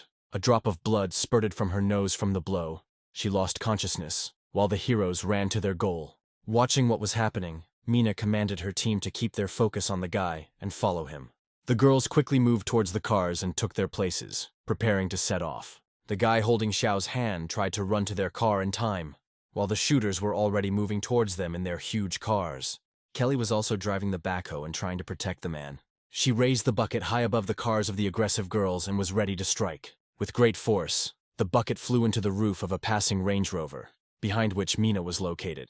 The American woman hit the target directly, tearing the roof of the car, causing the window glass to crack and crumble. An enraged Mina, watching the scene unfolding before her, decided to take action. She then loaded the huge machine gun in her hands to fire. After this, Mina, cursing at the foreigner, rushed towards her. By this time, Kelly had already lifted the car into the air, hooking the bucket onto its roof. Mina, wearing pink heels, jumped onto the windshield of the forklift with a weapon in her hands. Only glass separated her from Kelly. She pointed the machine gun at her and took aim, wanting her dead. The assistant administrator of the stronghold was also not an ordinary girl. Without fear or anxiety, she began to move the handle of the bucket to throw off the aggressor. Mina's eyes widened. She didn't expect such calmness and composure from the girl. She turned around sharply. The huge iron mechanism was already approaching her. On top of everything else, there was also a car hanging on the bucket with her teammates, flying towards her at great speed. She had literally a moment to change her position in front of the heavy flying car. A second later, the car crashed noisily into the forklift's windshield with all its weight. Xiao and her boyfriend had already gotten into their car by that time. She immediately turned to her goat Abu. The boyfriend asked her to quickly close the door and fasten her seatbelt. She looked at him obediently. Then she began to follow the instructions, reaching for the handle of the open car door. At this time, the army managed to run up to the door and prevented the girl from closing it, greeting her sarcastically. Hearing her voice, the guy turned around abruptly and, making a displeased face, cursed. He realized that it was time to leave quickly and instantly pressed the gas pedal. By inertia, the army, holding onto the handle of the open door, flew after the car. She screamed at those sitting in it and demanded that they take her with them, not even understanding where they were going. Xiaoye looked at her in horror and asked her to let go of the door handle. In response to this, the girl tried to gain her trust and began to tell her how good she really was, and that she was no longer with Mina's team. Xiao was very angry at her and screamed that it was she who told her group about the guy and put everyone at such risk. The purple-haired girl continued to say that she could take the newcomers to the south and show them a new place that was different from baiting. The guy had already started to speed up, but the army was still holding onto the door, racing along with them. She said that she had hidden many interesting things in the south that she could show them. It was already becoming difficult for her to hold on, and she asked to take her with her and start living together, the three of them. Her face literally lit up with the idea, and she looked at Xiao with wide eyes, describing their future life as 2 wives and 1 husband. For a moment, Xiaoye even thought about it, and continued to silently look at the speaker's face. The guy apparently heard these conversations, but he wasn't even going to react to them and, without turning around, drove the car. The army said that they would get to the land of bliss, and life would become much better. She talked about how they would enjoy each other. At this point, the guy was already tired of listening to her fantasies. He sent her, and with a sharp movement swerved to the side, trying to throw the girl onto the road. She didn't expect this, and really barely managed to hold on to the door, her slippers flying into the air. Xiaoye got angry and stretched out her leg towards her palm, trying to kick it to get it to come off. Pinning her hand with a small heel, she was close to throwing the girl off. Both of Army's hands were in the air, she screamed, realizing the hopelessness of her situation. In an instant, she managed to catch hold of the protruding hoof of Xiaoye's goat. The girl screamed and hugged the animal, trying to prevent the offender from taking her away. The Army hung, holding on to the leg of the goat, which she had just asked to be given to her. The guy looked in the rearview mirror with displeasure and noticed what was happening. He began to swerve even harder, steering the car to throw off the restless girl. She flew along with the car at great speed, and holding Abu, said that she would take the animal and it would belong to her. The goat started bleeding. Xiao was terrified. She held the pet with all her might and asked to let her go. The guy tried to throw off the Army. She flew from side to side, dangling behind the car, but still did not let go of the hoof. He realized that he couldn't get rid of her and decided that turning wasn't going to help with that. The guy pressed the gas pedal harder, expecting it to fly off due to the speed. The Army knew exactly what he was doing and said that she was not as easy to get rid of as they thought. She added that there was nothing in Beijing that she did not know. The poor animal bleated in pain. Xiaoye turned red from the strain as she continued to hold her. The girl frowned her purple eyebrows and said that she would take the pet anyway. The boy shouted at Xiaoye to let go of Abu. Tears began to well up in the girl's eyes. She didn't mean to do this. She continued to wrestle with Army for the animal as it tried to get its other hand on the car door again. She failed to do this, and she began to get very angry, trying to grab hold of something in her rage. The boy insistently demanded that Xiaoye release the goat immediately. She began to cry, not wanting to give up her pet. The boy shouted that if this was not done, the animal could die. Foam came out of Abu's mouth. The owner cried, hugging the poor animal. She couldn't stop. She felt sorry that Abu was suffering in vain. Xiaoye screamed hysterically, unable to contain her emotions. The poor animal suffered greatly. Abu's eyes began to close. The girl realized that she had no other choice and let her pet go.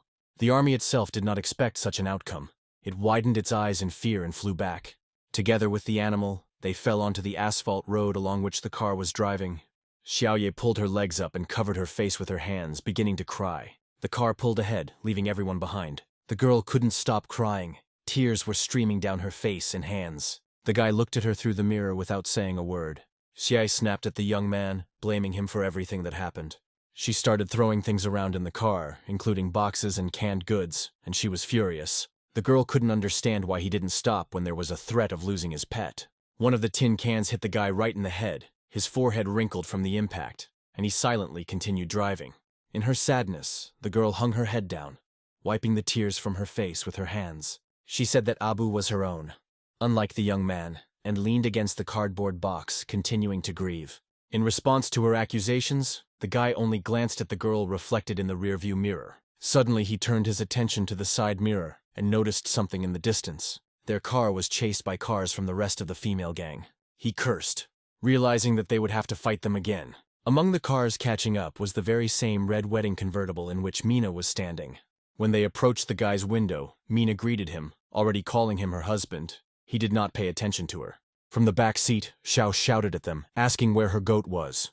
The army was driving the convertible, and with a satisfied and sly look, she answered the girl that the animal was okay, and asked her to stop their car so that they could all go back together to get the pet. Out of anger, Xiaoye began throwing objects from their boxes at her. The army didn't care. She deftly fought off the bottles flying at her and, smiling, continued to drive the car. Meanwhile, Mina asked her chosen one where he was going to run. She tried to explain to him the essence of things, which, in her opinion, he still could not understand. As she gradually approached his car, she reminded him that he was the last man on Earth, adding that she is considered the queen in those places, hinting that they are perfect for each other. She gestured with her open palms in front of her, trying to prove that she had no intention of harming him. Clenching her fists, Mina insisted that the couple was destined for each other. She added that together they can create their own kingdom. Seeing absolutely no reaction from the young man, she shouted indignantly, reminding everyone of her presence. He drove the car with concentration. Then, without turning around, he began to lower his window. Then he turned to her and replied in a serious tone that he didn't like the Dongbei people. This answer simply infuriated Mina. She made a displeased face and turned to him. Then, with a menacing look, she informed him that he was obliged to love her as she was. She ordered their second car to overtake the guy from the other side. The girls obeyed and began to maneuver to the right of the Geländewagen. Having drawn level with him, he ironically greeted the guy through the passenger seat window. He indignantly asked them if they were really going to race with him. With a sharp movement, he turned the steering wheel and began to turn left. He crashed into a convertible coming from the other side, and Mina, who was standing inside, fell inside. He began to brake sharply. Finding himself a little behind the girls' cars, he was about to implement a new plan. Looking through the mirror at the edge of the car, he decided to move closer.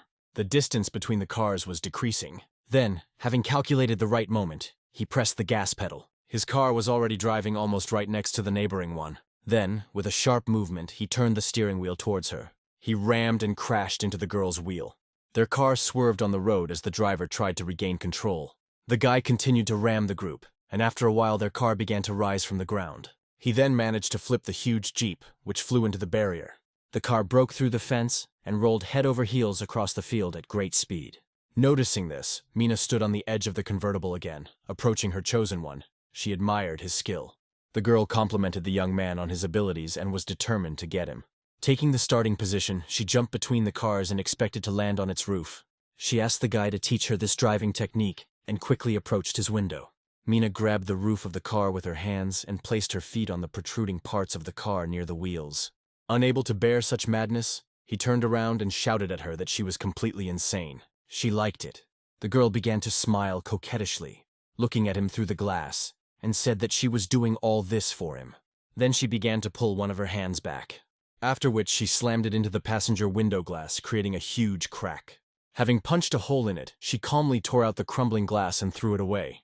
Xiao turned to the side after hearing a new noise. Motorcycles appeared on the road behind the cars. Mina turned around, looking at the girls sitting behind the wheel. Following in the distance were 7 bikes carrying members of another local gang. The girl narrowed her eyes, not understanding whether reinforcements were coming for the man. She, one of the short-haired motorcyclists, turned to Jingming. She also greeted Baigan and said that she herself had been looking for them for a long time and could not catch them. She did not understand why they decided to come to her personally. Baigan replied that they were doing men's work. To this, Mina only smirked, saying that these girls were no different from her and there was no need to pretend to be men.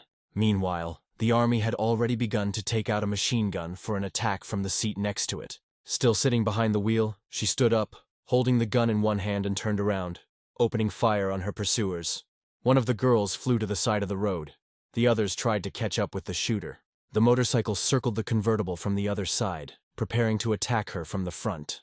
The girl sitting on him took out a fire extinguisher and began to pull out a hose. She then pointed it at the army and sprayed it, creating an opaque cloud around the car. The driver found herself behind the wheel of a car with absolutely no visibility. Another girl on a motorcycle had already prepared a snake of explosives and was about to throw it into the convertible. The fuse on this explosive garland had already been lit. She swung it and, taking advantage of the army's helplessness, released the explosive. The girl, horrified, saw the danger only when the tape was already flying in her direction. She screamed in fear as she felt firecrackers exploding at her feet. Then she tried to get up to get out of the car, whose windshield was all white from the fire extinguisher. But, having lost control, her convertible flew into the barrier, and she, along with the machine gun, began to fly out of it. After the impact, her car flipped over and flew into the oncoming lane. The girl and her smoking car were left out of the race while the rest of the participants rushed forward, turning back to the convertible as it flew away. Mina said that this was just child's play for her. Then, leaning on the roof of the car, she addressed Baigan, calling her an underman. The girl turned her gaze to her, listening attentively, a pendant with a phallic symbol dangling from her neck. Mina encouraged her to take the risk and come closer to her. Then, in her heels, the girl climbed all the way onto the roof of the car and shouted at Baigan to do a man's job. Meanwhile, the short-haired girl in the passenger seat motioned to the bike driver that it was time to use the weapon they were carrying with them, which was a throwing harpoon with a sharp hook on the end. The girl holding the gun took aim, pointing it at Mina, who was standing on the roof. Then, taking aim, the girl in the helmet pulled the trigger.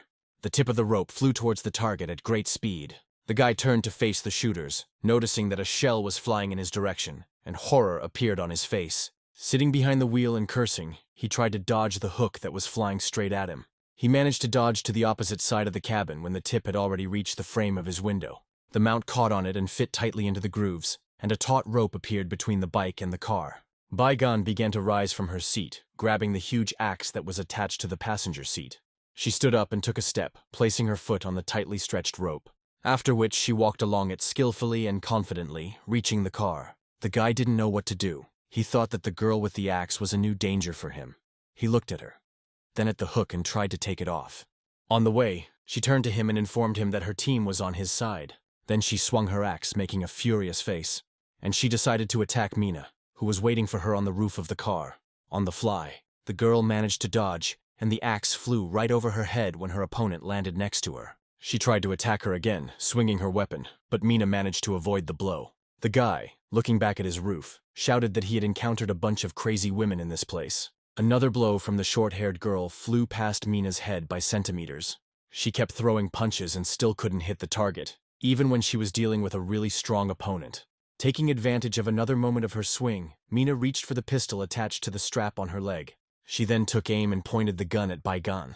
The girl moved away and the bullet flew past her neck. Mina continued shooting at her from a meter away. Their fight with a pistol and an axe on the roof of the Geländewagen continued for some time. The opponents were equal. At the same time, the guy was already getting pretty tired of this, and an idea came into his head. Through the sunroof, he could see a fight between angry women. He decided that no matter which of them was on his side, he needed to get rid of the girls. Mina, meanwhile, began to use her legs in combat. The guy braked abruptly. By inertia, the girls flew forward. However, Baigan managed to sit down and stay in her place. Mina flew down on her back. She rounded the roof and dropped her gun. It flew to the side. The girl flipped over and landed on the hood of the car. She managed to catch hold of the windshield wipers and remain on the hood. Smiling coquettishly at the driver, she asked him if he had really decided to go against her. Then, getting up on one knee, she was about to go back to the roof to her opponent, telling the guy that she would talk to him about this again in the evening. She reached the roof in a jump and was ready to continue what she had started. Disarmed, she charged at Baigan using combat strikes. The girl defended herself with her axe while her team began shooting at Mina from the road to knock her down. The arrows that the girls fired from the crossbow flew past Mina. The guy watched the progress of their cancer through the panoramic window of the hatch. He tried to speed up the process and pressed the brake again. The girls began to stagger. He then stepped on the gas and began alternating pedals to throw the women off. Mina was very angry. She turned to the guy, asking if he had really decided to join forces with the rival Baigan team. Then she raised her foot with her sharp heel and was about to break the window. With a strong and fast downward blow, she broke through the hatch and hit the driver right in the bridge of the nose. Blood spurted from the wound.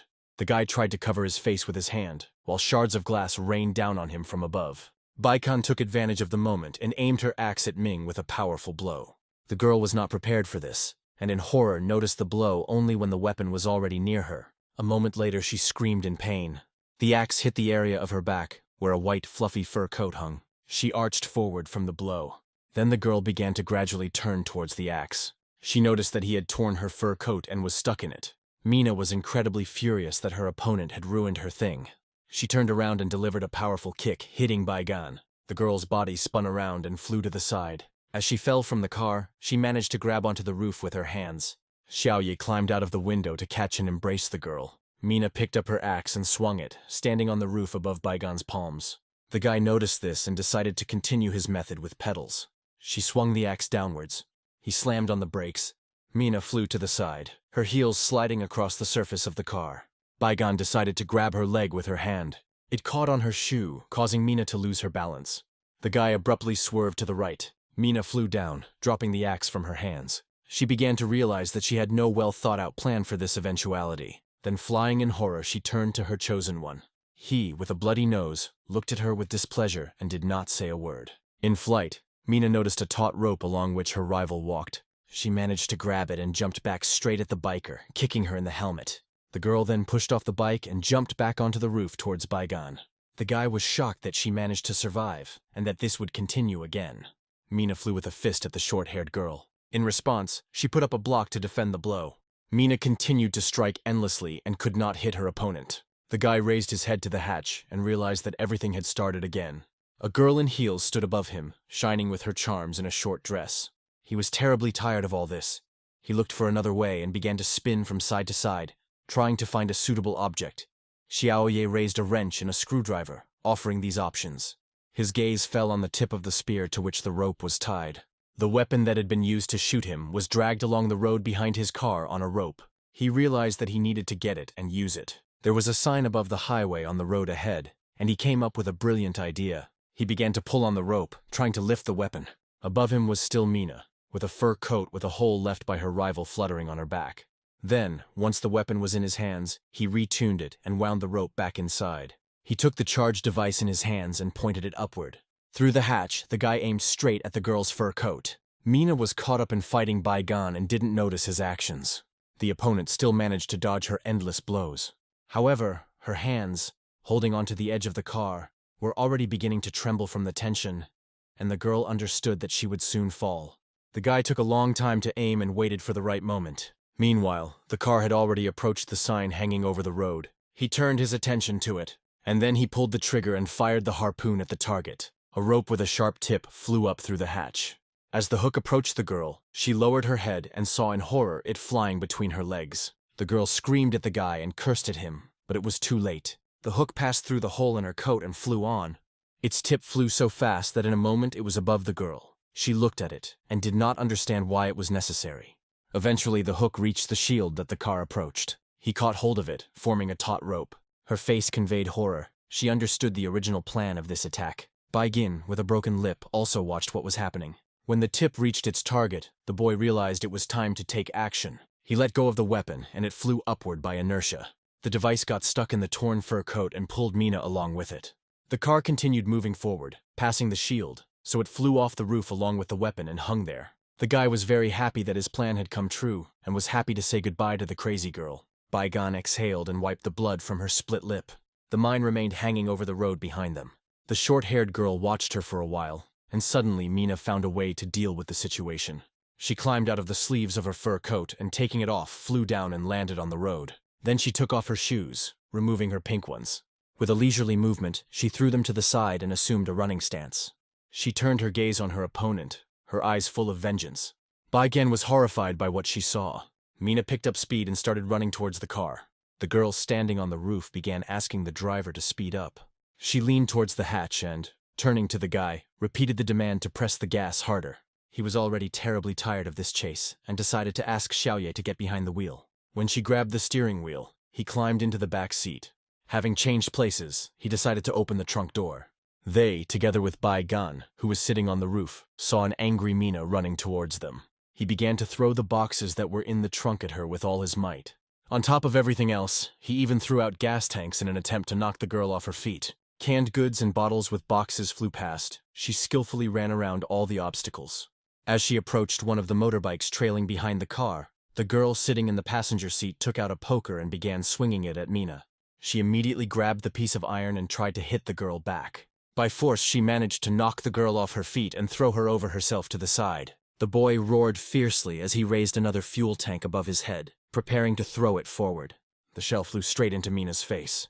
However, she deftly brushed him off and continued running without losing her pace. After a while, she approached the car. By that time, the guy had almost no other items left. Trapped, he squeezed into the rear seats behind him with the trunk wide open. Bai Gan was already ready to come to his aid and attack the girl from above. Mina was focused and only a moment remained before she reached her target.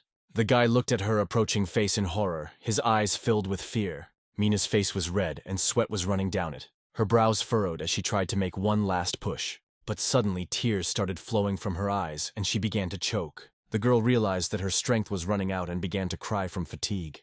Her legs couldn't take the strain and she began to stop. The girl stayed behind the car and tried to admit her loss. She stopped on the road and doubled over in exhaustion, trying to catch her breath. Then she collapsed to the ground from exhaustion. She began to sob, leaning over the asphalt, her tears and sweat streaming down her face. After that, Mina arched her back and screamed like a ferocious animal that had been defeated. The guy continued to watch this, sitting in front of the open trunk door of the moving car. When they had already gone far, the remaining girls on bikes caught up with the car and everyone decided to stop. Bai Gan jumped from the roof of the Geländewagen towards the rest of her team. Seeing this, the guy put his hand forward and screamed furiously, demanding that they not come near him. He asked the girls what they wanted from him, to which they replied that they were a male group from a partisan detachment in northern China. He tried to explain himself more clearly and asked who exactly they were and what had happened. Bai Gan looked at him seriously and said that they were the same men as he was. The guy called this statement nonsense and angrily called them transvestites. She went on to explain to him that her group represented men in the time and circumstances they found themselves in. Another girl was outraged by his reaction and repeated that they were real men, just like him. The guy looked at them, realizing the absurdity of the situation, and said nothing. He then turned to the leader of the group and asked her if he could leave. Bai Gan demanded that he stay and fight with them for men's rights. He turned away and held his hand out in front of them, gesturing that he was tired of all this, then said that he was not going to fight and just wanted to come to his senses. He could no longer bear the nightmare that was happening around him and said, knocking on his forehead, that his head was about to explode. The girl answered him that this is a woman's world and men have a very difficult time in it. She continued to insist on fighting. The guy waved it off and said that he had more important things to do. Another blonde girl from the crowd decided to speak up, saying that they needed him. She said that for them he is a spiritual banner. The girls looked at him in confusion and despair with their pitiful eyes. He narrowed his eyes and decided that there was only one way out. Then he asked again if he could go already. Bai Gan looked at him with confusion and did not give an answer. She took a step, placing her foot under his wheel.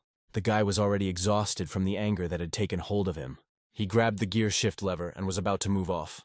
Then the girl came closer to his window and picked up her phallic medallion around her neck. She took it off and handed it to the driver. The girl said that wherever he goes, they will help him organize his own group. He took it in his hands with a serious expression, continuing to look at his interlocutor. Then he decided to play along with the girls so that he could leave them sooner. After which, he prudently pointed his finger at the weapon hanging on the shoulder of one of them and asked her to give it to him.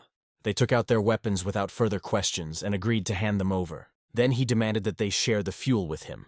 When he had taken another gun, canned food, water, napkins and ammunition from them, he was ready to go, having replenished his supplies. He then thanked Bai Gan in a brotherly manner, gesturing with his fist towards her chest. Then he brought it to his chest and thanked the others, addressing them as brothers. He began to beat his chest and yell, paying tribute to the good of the male group. After which, the guy put his fist forward and said that he would fight for the sake of men. He then hit the gas and drove away quickly, leaving a cloud of dust behind him.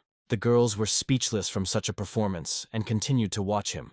Then they rejoiced, and raising their helmets upward, began to fire ceremonial shots into the sky and shout "Long live men." The girls were happy and seemed to have achieved what they wanted. Xiao looked at them through the rear window from the passenger seat and noticed that they were happy to see him, addressing the guy. He could finally breathe a sigh of relief and dismissively called them a bunch of crazies.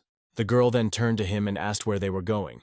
He replied that he was going to return to Linda. She didn't like this answer and started asking if he still wanted to go back to America and sleep with someone. The guy had no intention of responding to such nonsense and didn't take his eyes off the road. Xiaoye screamed that she was not going to let him go. On the road, signs about the nearest junctions and settlements appeared in front of the driver's eyes. The guy suggested returning to Linda. The girl looked at him questioningly, waiting to see which road he would decide to take. The guy decided to go straight, which meant he changed his mind. As the girl continued to ask where they were ultimately heading, the boy began to remember what the army had once told him about the south of the country and how much it was different from where it was now. He decided to go there. And after a while they reached the bridge dividing the northern and southern parts of the country. On the way, they managed to stop at a store and change the guy into women's clothes. He rode in a wig, skirt, and makeup, while Xiao scrolled through the news on her phone. She told him that on the internet all the girls are interested in what clothes the only man on Earth likes. He answered with expressed displeasure and ironically that it was a bikini. In the meantime, they drove onto the bridge, and in front of them again, there was a series of barriers preventing them from driving further. The guy got out of the car and asked the girl to stay inside and wait for him. There was no one near the fences, and he went there to look around and perhaps open the way for them. He moved forward cautiously, taking the pistol with him from the car. Flags of a local group hung on the bridge. The guy started moving the barrier fences and various building materials lying around. Suddenly, a noise was heard from above. Someone threw a rope over the metal frame of the bridge. Then girls began to descend from the bridge along ropes fixed at the top and hanging down. They descended lower and lower towards the road. There were about 5 of them in total. The guy looked up at them in amazement and realized that this place was an ambush. He rushed towards the car, ordering Xiao to get behind the wheel and accelerate faster from this place. As he approached the open door of his car, he noticed that 2 cars had already appeared behind it, approaching the fence. The guy understood that they had nowhere to go. They were surrounded on all sides and he was at a loss. He then decided to take action. Armed with a pistol, he shouted, urging them to risk coming to him. After a while, the guy and Xiao were already handcuffed and kneeling, surrounded by girls with machine guns from an unfamiliar group. One of them, a red-haired girl, asked them where they came from. Without thinking twice, Xiao replied that they were from Beijing, and the guy with her said that they were from Yanzhou. Then they looked at each other, realizing that their information did not match each other. The bandits immediately understood everything and grabbed them, brought them to the edge of the bridge, bending them face down. The guy tried to justify himself and shouted that they were not spies and definitely not from Beijing. The girls then began to clear out their trunk and throw out empty gas tanks. From their numbers they could tell that the visitors were definitely from the north, having spent more than 200 liters of fuel on the road. The main red-haired girl ordered her subordinates to throw the prisoners off the bridge. The guy in women's clothing tried to convince them at the last moment, while the girls were pushing him over the bridge. His body was already hanging over the water, but he managed to shout to the girls, trying to tell them his last words. He screamed that he was a man.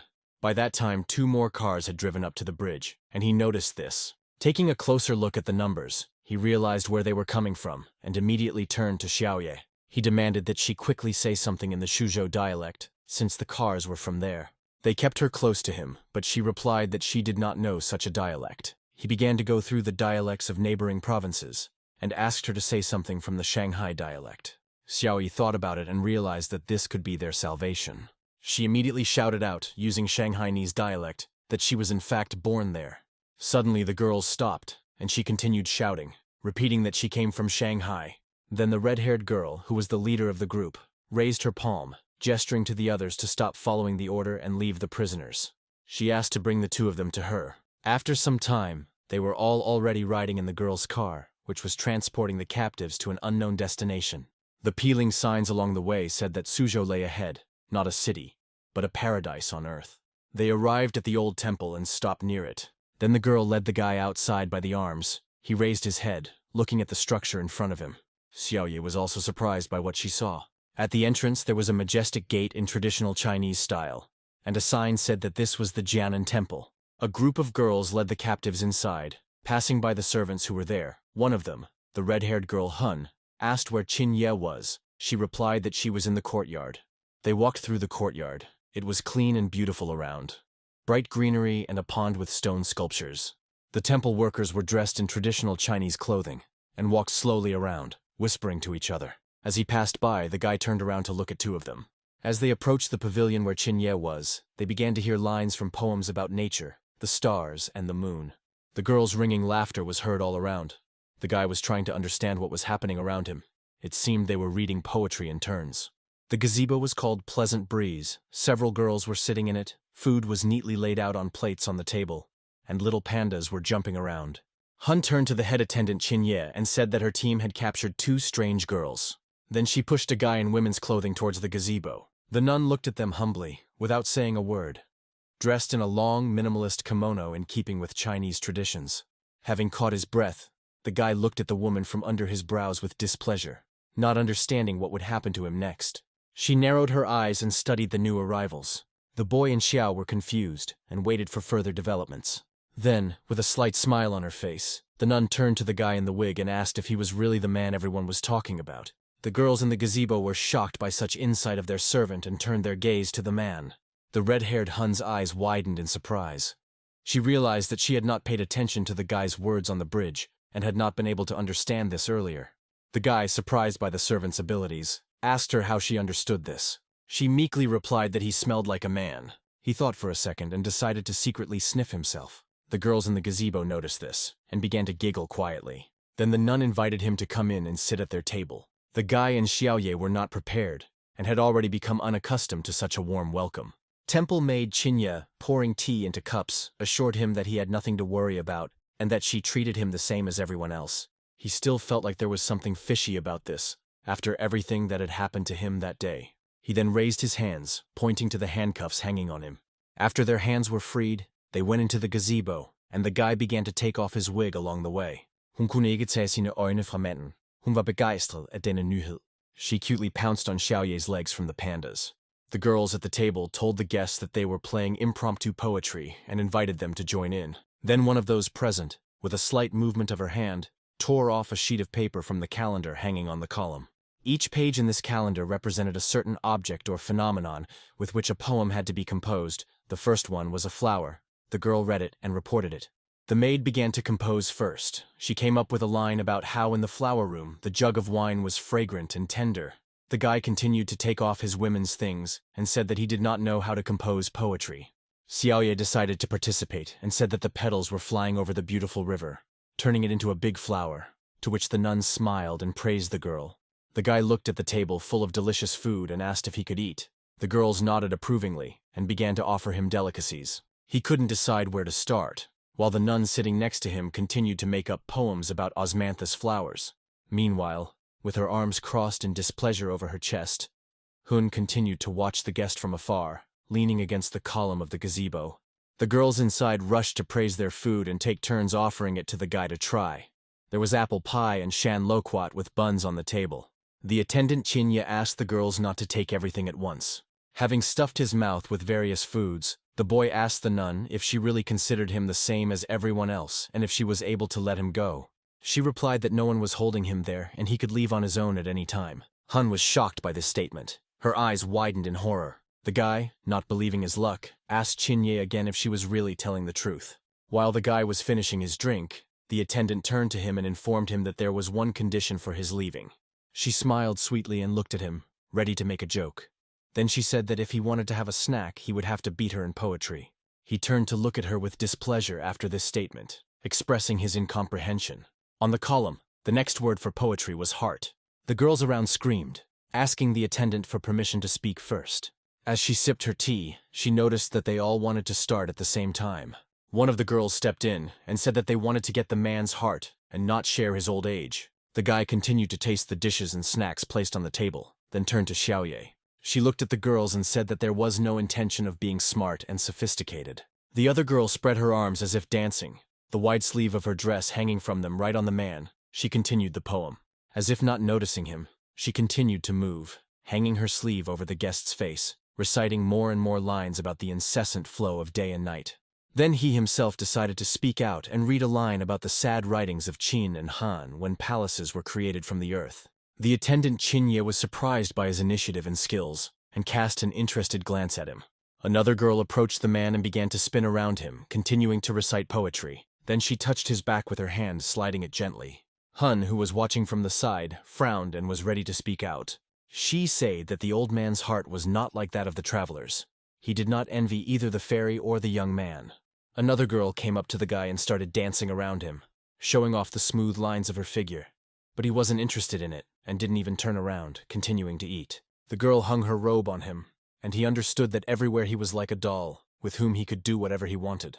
The girls in the gazebo began to giggle again as they watched this scene. He continued the poem with words about leaving the cup and throwing away the chopsticks, drawing the sword and not getting confused around. The attendant Chinye was delighted. Only his lines seemed to her to be the most profound and talented. He did not raise his head to those present, and added that it was impossible to get rid of this feeling. He was calming down, but his heart was like a gray tree, and his body like an untied boat. Impressed, the nun did not say a word, and continued to silently watch him with a surprised expression on her face. At that time, the girl who was dancing around the man pressed her lips to his cheek and said that she only wished for his heart to belong to hers. She whispered in his ear that he was definitely worthy of love's longing.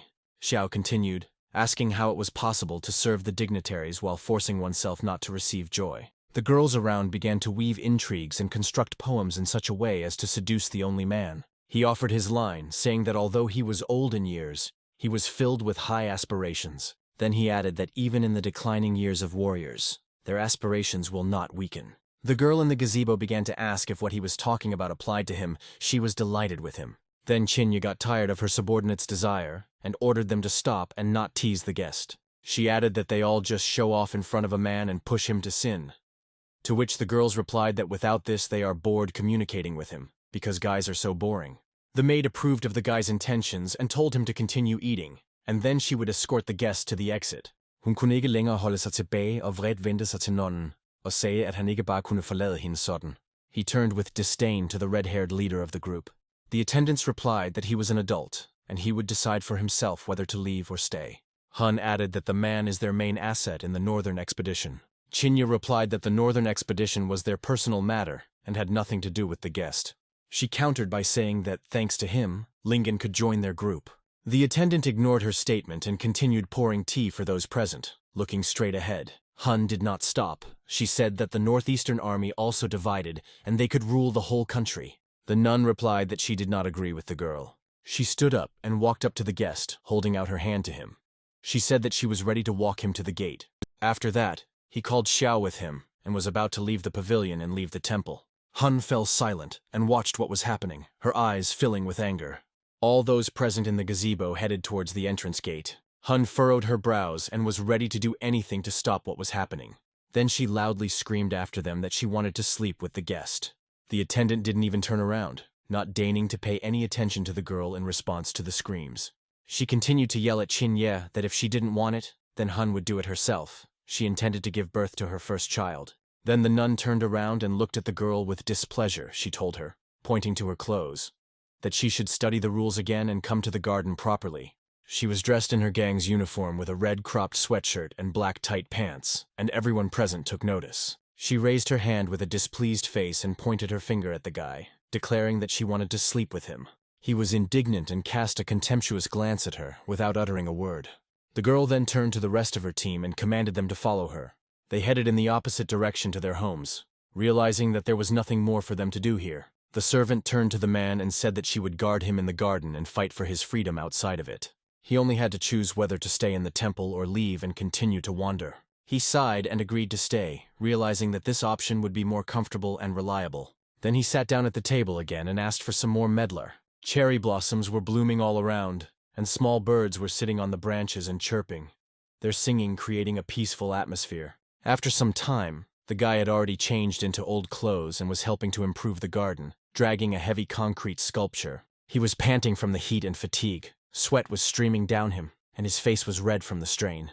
Xiaoye ran up to him, wearing a new short traditional dress with a red skirt, and asked the guy to evaluate her outfit. He called her to sit with him at the table in the gazebo. Sitting down on the stone seat in the shape of a visa which he was dragging, he informed her that the girl needed to change into old clothes, as there was a corresponding rule in this garden. He invited her to sit opposite him and arm wrestle. She was surprised by his proposal and said that she does not do arm wrestling. The guy started to tease the girl and said that it would be fun, but she replied that she couldn't fight him. He told her to forget about such prejudices, no matter who told her so. Xiao firmly refused and told him that he couldn't defeat others, so he was trying to use her to make his presence more significant. He told her that he could catch a dragonfly for her if she agreed. She frowned and looked at him with displeasure, without answering. Then he finally persuaded her to participate, and they sat opposite each other, clasping their hands on the table. The guy asked her to use all her strength in this fight.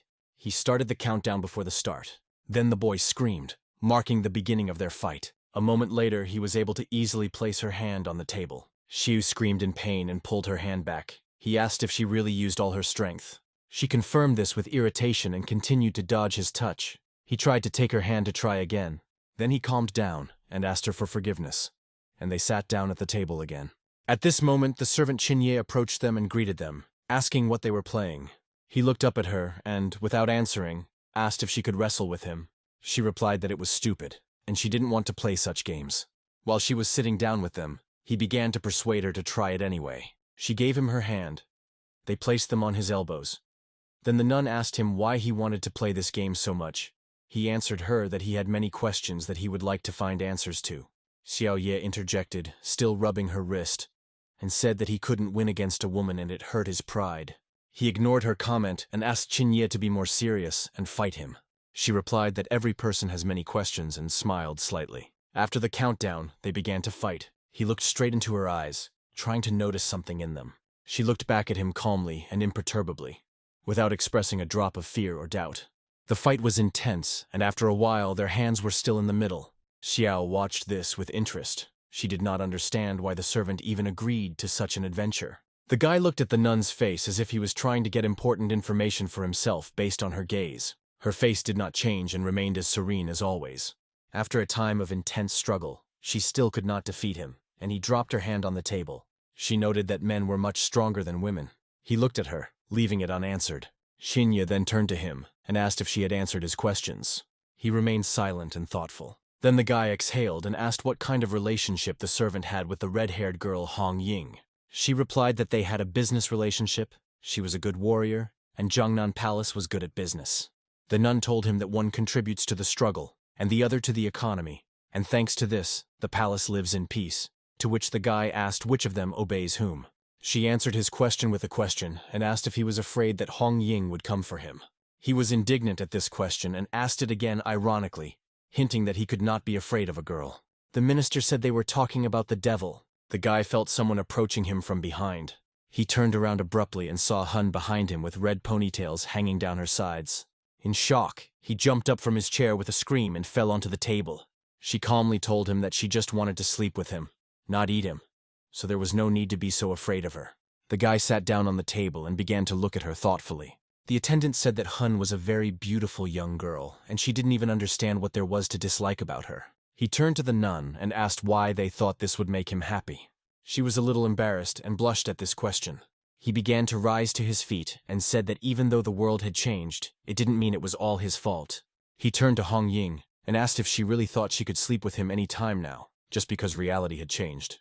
The guy told her not to even dream about it, because she wanted to treat him like a cat and play with him like a dog. He confidently stated that he would only do what he wanted, and he added that it would not be he who would sleep with her, but she who would sleep with him. While warming her hands, she asked what the difference was and if he was so arrogant, then they could fight, and the winner would be the boss in bed. He looked at her with contempt and said nothing. The attendant covered her face with her hand, burning with shame. The guy shouted to the girl that he would sleep with whoever he wanted, and she needed to come to terms with it because it couldn't be any other way. He then assumed a warrior pose, clenched his fists, and declared that he was going to catch a dragonfly. Hun looked after him with displeasure, but she understood that the power was on her side. The attendant noticed that he was the loudest man she had ever met. Night fell, and a full bright moon appeared in the sky, illuminating the roofs of Chinese houses. Meanwhile, someone was walking along the garden roads, holding an alcoholic drink in his hands. The girl ran after her and addressed her as the Red Sister. Trying with all her might to stop the one walking, she informed her that the master had given orders not to let anyone into his chambers that night. It was Hong Ying, pushing aside the girls who tried to stop her and telling them to go away. Having finished the last sip of her drink, She was already approaching her goal. She then brazenly threw the glass bottle near the front door of the man's bedroom and walked forward. She kicked the traditional Chinese doors and they opened. The guy lying on the bed immediately turned towards the front door. A few meters away from him, in the passageway, stood Hun, wearing a long skirt and a red top. He began to get up from his bed, realizing that this would not end just like that. Fear appeared in his eyes. He did not understand how to act in such a situation and where to run. The guy told her not to even dare to approach him. She was already in high spirits and smeared red lipstick across her face in a fighting style, not intending to retreat. She walked deeper into his room and approached his bed without saying a word. He put his hand under the pillow, trying to feel something there. Then he took out a knife from there and, grabbing it, raised his hand with the cold weapon above himself, threatening the girl. She was not frightened by his pathetic attempts to defend himself, and with a light movement she knocked the knife out of his hand, striking him in the face. He fell onto the bed, finding himself in a starting position, and blood began to flow from his nose. She started to climb on him and asked what was the matter. Would he really not let her even touch him? She hovered over him and declared that she would explore him from head to toe that evening. Then she crawled up to his neck and started biting. He screamed that it hurt. She began to kiss him on the cheek, which she had previously hit, and he tried to dodge. Then Hun began to twist his arms to stop him from resisting. He shouted at her to leave him alone immediately, but the girl didn't care. She began to kiss him, reaching his lips. Her red lipstick was imprinted on his face and blood from his nose was smeared across his cheeks. In his position, he understood that he could not defend himself and decided to bite her ear. She screamed in pain and raised her hands to her ear. Blood began to flow from it.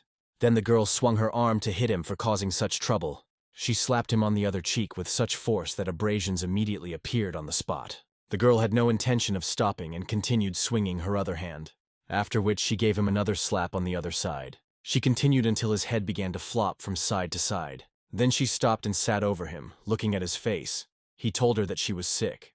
Then Hun tore his shirt and began to examine the man's torso. She grabbed his underpants and began to pull them out, after which she tore them up and threw them aside. She was in awe and looked at her victim as if he were a treasure. The girl understood that his body belonged entirely to her and was going to take advantage of this. She hung over him, slowly moving closer to his face. He got angry and, clenching his teeth, ordered her to get off him and go somewhere far away. Then he raised his head with force and hit her in the nose with his forehead. The girl also began to get angry. She stood up and began to rub her face, intending to take out all her aggression on him. She grabbed him by the torn parts of his shirt and pulled him towards her, asking what was wrong with him and why he was acting like this. Hong Ying assumed that she was not good enough for him, and in anger, she slammed her head into his face. She asked him who he thought he was and clenched her fist to punch. The girl hit him in the face with her fist. He was already covered in blood.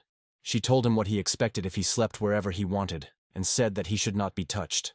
She continued to hit him in the head and said that for them, he was just a concubine or a tool to achieve their goals. Hun was furious and couldn't stop. Blood was spraying from the guy's face. She called him an animal and told him to stop thinking of himself as a lord. She pointed him to his true place, saying that he was not an emperor or an important person. She then put her hand down his pants and accused him of not even being able to perform his manly duties. He was badly beaten and lay motionless while the girl tried to rape him, telling him that he was a useless piece of meat. By that time, his face was more like a bloody mess, and with his broken lips he could only send the girl back. Hong Ying's assistant, a member of her group, approached them and brought the medicine that they were going to give to the man. They opened a package of blue pills and began pouring them into his mangled mouth. The guy coughed and began to spit them out, bleeding at the same time. The girls did not retreat and continued to stand over the victim. A moment later, he could no longer contain himself and screamed at the top of his lungs like a wounded animal. Hun pressed even harder on his arm so that he couldn't move. She pinned him down with her legs, thereby fixing the man and completely subjugating him. The guy didn't even have the strength to resist after such a beating. He lay there while the rapist tried to carry out her plan. His face immediately swelled up, and huge bruises and bleeding wounds appeared everywhere.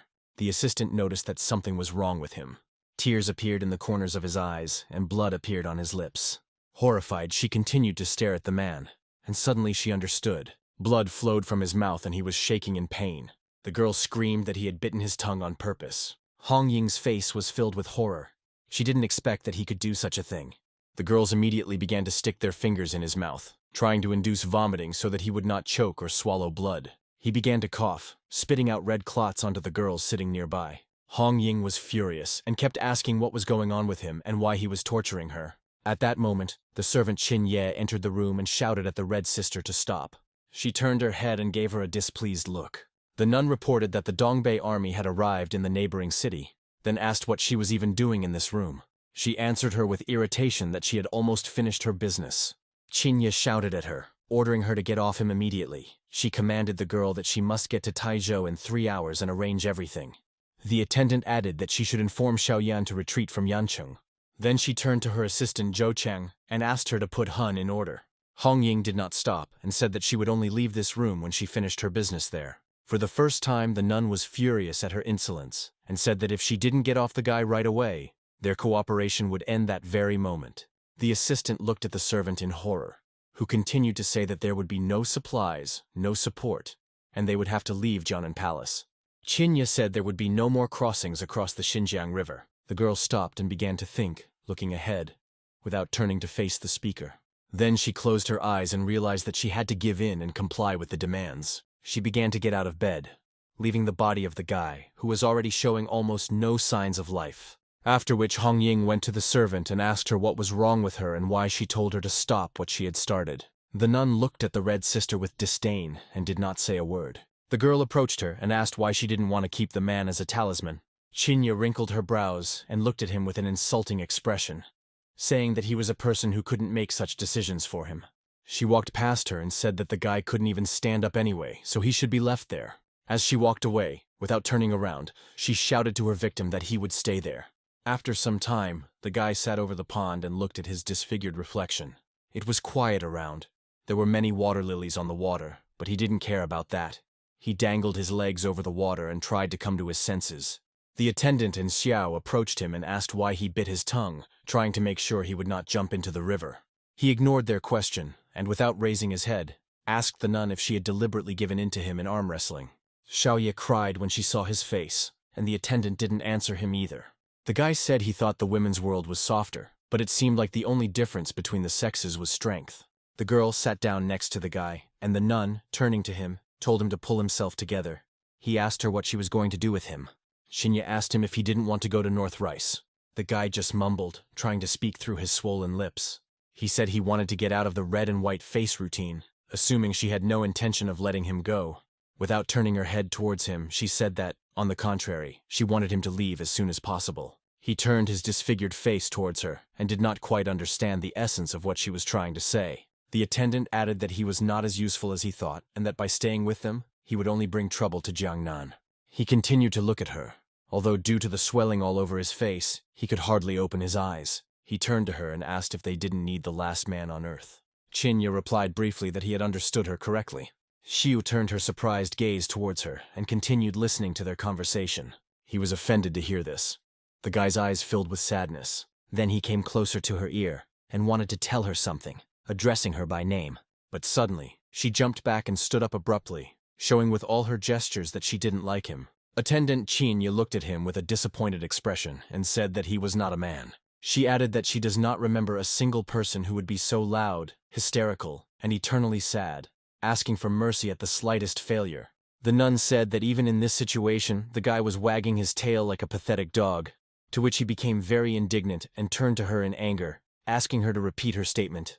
He told her that he was now in a world full of monsters and had nothing to lose, then asked if she really called this a small setback. Qinya turned away from him, saying that she thought she had met the last man, but it turned out that it was not so, listing the times where he screamed and cried. The attendant called him an ordinary pathetic child who still needed someone's protection. He remained silent to this. His eyes began to fill with tears again. Then he bowed his head over the water and quietly agreed with her. After that, he began to rise to his feet and said that without his power in this world, he was a nobody. The boy turned away from her and walked across the bridge in the opposite direction, adding that he had better return to the Western River. She looked after him and declared that there was nothing in this man and that strength was not the main criterion for courage. He walked on without turning around, and she continued to talk to him about cruelty, perseverance, courage, confidence, and the goals that one must set for oneself. The nun said that willpower makes a real man out of a boy. He continued to walk away without responding to her words. Qinya shouted at him that he must understand that there would be no turning back and he would not be able to return. She said that he could not escape his future, and the world as it was would never exist again. The woman continued to shout after him that the only thing he could count on was what could not be taken away from him. That is, his uniqueness and the traits that he cultivated in himself. She said that the main one is human will, and it will be his weapon. The guy didn't say a word while he was walking. She asked him if he was going to give up his will. Without turning around, the guy said that she was thinking about some kind of Superman and not about an ordinary man. The servant did not agree with him and replied that she was talking about an ordinary person. Wrinkling her brows, she added with displeasure, "When there is only one man left on the planet, then he is a Superman." After these words, he slowed his pace for a second. After walking several dozen meters across the bridge, he stopped without turning his head back. The nun then said that he asked her why women had changed so much, why he was the only man left on Earth, and why he had not met anyone for 3 years. But she had no answers to these questions. After which she furiously shouted at him that everything was in his power. Chinya said that he needed to show himself as a man, to find answers not only for himself, but for them as well. The guy thought about her words and lowered his head. He just started answering her, saying that he didn't know what to do. But she interrupted him and told him to go north, and if that didn't give him clarity, then he needed to go to North America, and then to Europe, South America, Africa, until he found the answers. He only meekly asked if she really thought the North would be any different for him from this world. Then he turned on her, offended, and shouted that she still didn't understand anything. The attendant shouted at him, insisting that he had to find his own way. She added that in the North he would no longer have childish games. There would not be 3 or 6 wives and a peaceful world. There will be only uncertainty and fear, but he should not run from them. But on the contrary, accept the fight with confidence. She continued, arguing that adventure and exploration of the unknown are in the very essence and nature of men. He understood that this was the only way to prove that he was a man to her and to those around him. The nun said that this was the only way he could regain his former strength and control his own freedom. Then the guy raised his swollen purple face from the beating to her and said a meaningful word. The attendant declared that in this garden he was not a man, he had no power there and would never have freedom. After these words, he raised his knee and placed it on the edge of the bridge on which they were all standing. Then the guy stood completely on the edge and looked back at Chinya, about to carry out an unexpected idea. The outside of the bridge reflected the ripples of the water under the night sky. He took a step and flew straight into the water. Leaves floated in the water and reflected the traditional Chinese decorations of the houses and roofs hanging nearby. He entered the pond with a roar, splashes flying in all directions. Xiu screamed, worried that something might happen to the guy. The attendant's eyes widened, and she was also surprised by such a sudden decision. The girls jumped up and ran to the place where he had dived. A moment later they were already at the edge of the bridge and looking at the water's surface. The pond was calm. There was no one on the surface. Then there was a bubbling sound under the water, indicating that the guy was about to appear, after which he swam up, sticking his head out and trying to catch his breath after holding it for such a long time. Xiao and the attendant stared at him in silent confusion as to his motivation. Wiping the streams of water running down his face with his hands, he said that the attendant was indeed right, and fear had indeed blinded him. He had forgotten how a man should think. A slight blush appeared on her cheeks. She smiled meekly and asked him to get out of the water quickly, so as not to introduce an infection into the wounds. He plunged into the water once more, leaving only the top of his head sticking out above the surface. The nun took something out of her pocket and began to tell that the person she wanted to tell about was called Wang Shu. She had a photo of a girl in her hands. She explained that she was an Eastern biologist from MIT. After the disaster, she remotely supervised the rescue of 16 sperm banks, and now she is still trying to understand the reasons for such a disaster. She handed the photo to the guy and asked him to find her when he got to Bai Mi. The scientist would be able to help him. With wet hands, he took the photo and began to look at it, then decided to ask again about the sperm banks. He looked at the attendant and refused to comply with her request, as he felt that they wanted to use him as a donor. She explained to him that it was precisely because of the existence of such banks that he, as a man, was not needed. After that, he announced that he was going to run right then and there. Chinya said that she wanted to treat his wounds first, and the boy began to climb out of the water, climbing along the bridge. When he climbed out and sat on the edge, the nun said that tomorrow she would send someone who could accompany him to Yangshan port. While the woman was examining the wounds on his face, he looked at her face, and with pity in his voice decided to ask her for a favor. He asked her to take care of Xiaoye, and she agreed. The guy frowned. He felt sorry to part with the girl, so he demanded that Qinye treat her like his own younger sister. Xiao looked pitiful, ready to cry, and asked to go with him. The guy bitterly replied that she could not go with him, to which she shouted that she was not going to split up. He wrung out his t-shirt and, without looking at the girls, replied that this time it definitely wouldn't work.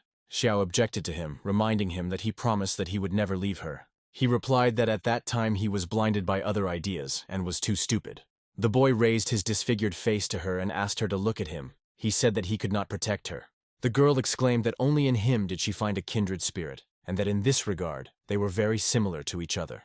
Then she added that they were a family, and he himself once told her this. The guy looked at her and couldn't find a word to answer. The nun was also silent. She understood that the two of them needed to stick together. The next day, the servant went out of the palace gates with the guests and assistants to see them off. She handed the departing people a small package and said that it was a snack for the road. Then she wanted to tell them their plan of action for the moment they reached Xianghai, but something interrupted her. In front of them, right at the gate of Jianan Palace, stood a group of girls with machine guns from the Hun team blocking the way. Xinye, without thinking twice, responded brazenly to their impudence and ordered everyone to disperse. The girls began to answer her that they were just following Hong Ying's orders. The attendant had no intention of listening to their explanations and interrupted the speaker, demanding that she get out of the way. The girls on the team were scared and nervous because they had angered the manager. They were in a hopeless situation, realizing that they could not set up Hong Ying, but resisting the nun would also be fraught with consequences for them. However, they continued to stand their ground. Xinye was truly furious at the disobedience and decided to show her strength. She was about to strike with a running start. Throwing back the hem of her kimono, she ran up to the girl in the center who was talking to her and delivered a powerful kick to her stomach. The girl flew back several meters, straight towards the cars parked behind her. She crashed into the window of one of them and smashed it with a loud crash, glass shards flying in all directions. Then she returned to the guests and said that she would personally escort them out, and at the same time see if anyone would dare to detain them.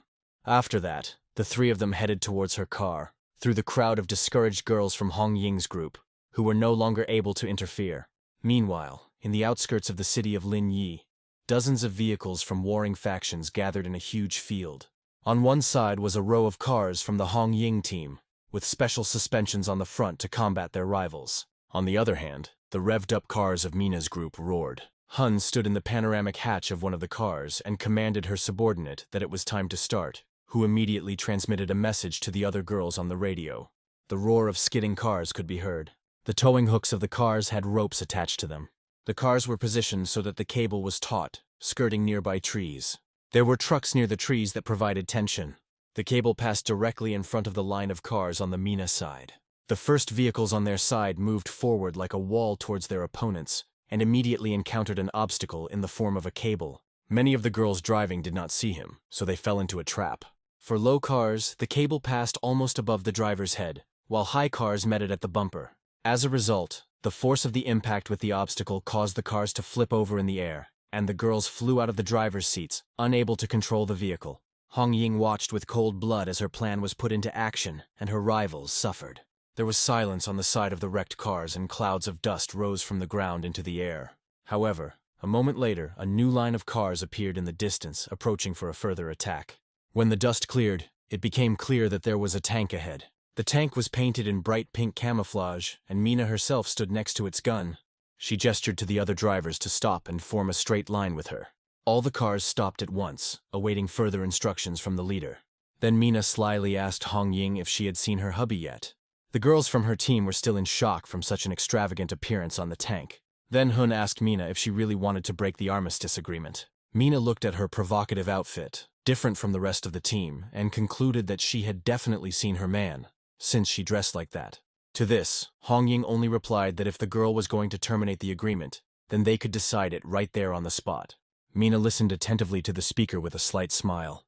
She continued to talk about the consequences of breaking the treaty. In that case, Qingye would place Lingnan in the north, so Mina shouldn't even think about staying in Jiangnan for even a second longer. After these words, Mina headed forward in her tank, leaving the rest of the vehicles behind. Coming close to Hun and pointing the tank's gun directly at her car, she said that now she could only think about a man. Then she frowned and told her not to bother her with any showdowns, agreements, and where Linen would be. Hong Ying angrily replied that she had not seen any man. However, if the enemy decides to look for him in the Kangjiang Palace, the red-haired girl will destroy her. Looking her straight in the eye, she added that she would deal with anyone who even slightly resembled a man. The brunette remained silent, not taking her eyes off her. Then she laughed and called her a tyrant, saying that the girl was annoying her. After a whole day on the road, the guy with the servant Qinye and Xiao were in Shanghai. It was already evening, and lanterns and lights were lit everywhere in the windows of tall skyscrapers. They drove through the city, and on every street there were many beautiful and elegantly dressed girls.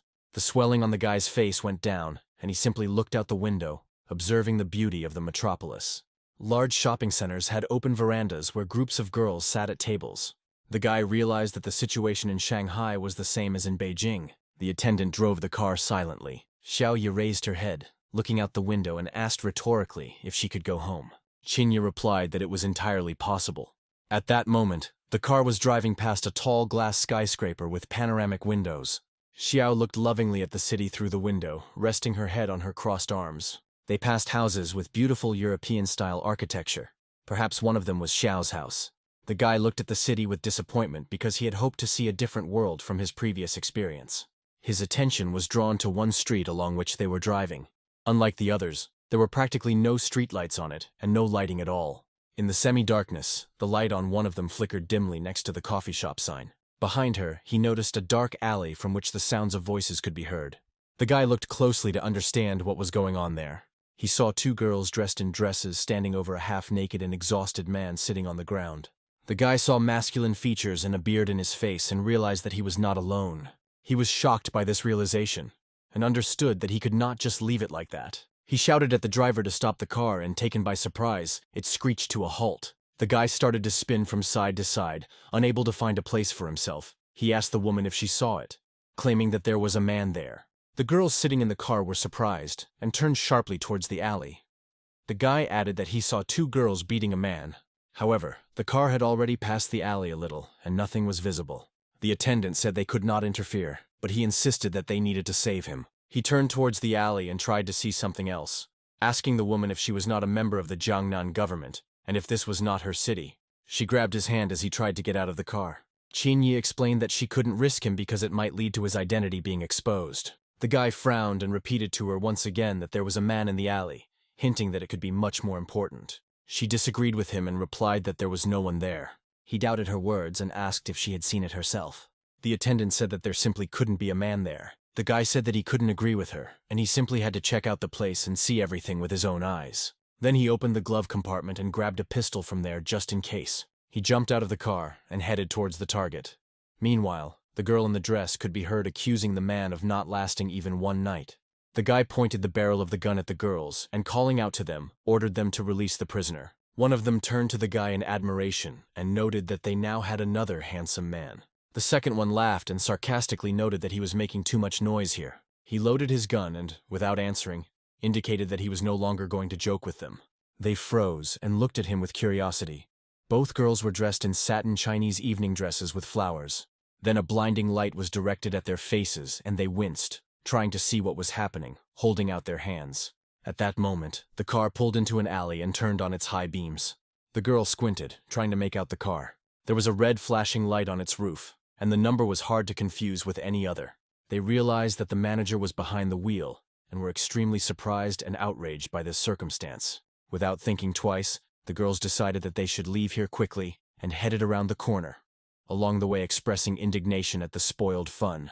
The guy stood in front of the headlights, trying to get a look at the victim. Xiao also got out of the car. He came closer to him and looked at him. The stranger's expression was either frightened or surprised. The guy paid attention to everything that characterizes a man. His gaze slid from the stubble on his face to the men's underwear he was wearing on the asphalt. He noticed his chest and hair growth. Something he saw gave rise to doubts in his head. He narrowed his eyes and came even closer. The stranger did not know what to expect and continued to remain silent with the same look. The guy reached his hand towards his face, as if trying to remove something. Then he touched his mustache and realized that it was false, and he had been mistaken. Having torn them away from his face, the guy was very upset and disappointed, having lost his last hope. He bent over him and, looking at the ground, sighed in despair and fatigue. The medallion given to him by the male gang still hung around his neck. The stranger noticed this and was surprised. He knew exactly what the symbol was and who it belonged to, and had some respect for the group. So, in horror, he only mumbled that he understood who was in front of him. At that very moment, a large black car crashed into the driver's car at high speed with a roar. She didn't see him and screamed from the blow. It hit right in the direction of her door. The window glass shattered all over the cabin. Smoke and dust began to rise around the cars from the impact. The airbag deployed inside the aggressor, and everything around was illuminated by the red flashing light on Chinye's roof. Then, from behind the pillow, the driver showed her face. It was Mina. She said that it was very difficult for her to find what she had missed. The attendant saw her and called out to her, addressing her by name. Chinye began to climb out through the hole in her car window and asked the brunette to go away and leave this matter to her. The guy was horrified when he heard these words. For a second he thought that he could no longer trust anyone. Mina got out from behind the wheel of her car and told her partner to quickly go in pursuit. Xiaoye quickly ran to the guy and said that they urgently needed to leave from there. He took her hand and they walked down the alley and around the corner. There was an abandoned bicycle nearby and the guy immediately jumped on it, ordering the girl to follow his example and climb on. Mina's partner, wearing a windbreaker and with a ponytail, ran out from around the corner behind them. They were riding a bicycle a few meters away from her, quickly moving away. On their way, they encountered the verandas of all the establishments that he passed by in the car. The guy resourcefully pushed aside the umbrellas and chairs that were blocking the way. Flying tables and other objects from the veranda interfered with the girl pursuing them, getting tangled under her feet. The guy tried to drive with all his might, while Xiao watched what was happening to the girl behind his back. Having considerably overtaken her, they drove off the veranda while she made her way through the obstacles. Xiao was sitting in the basket on the handlebars of the bike the boy was riding, so they could monitor the situation from all sides. Suddenly the girl reached into the guy's pocket and pulled out a gun. She took the safety off and intended to protect them. The guy was surprised but didn't bother her.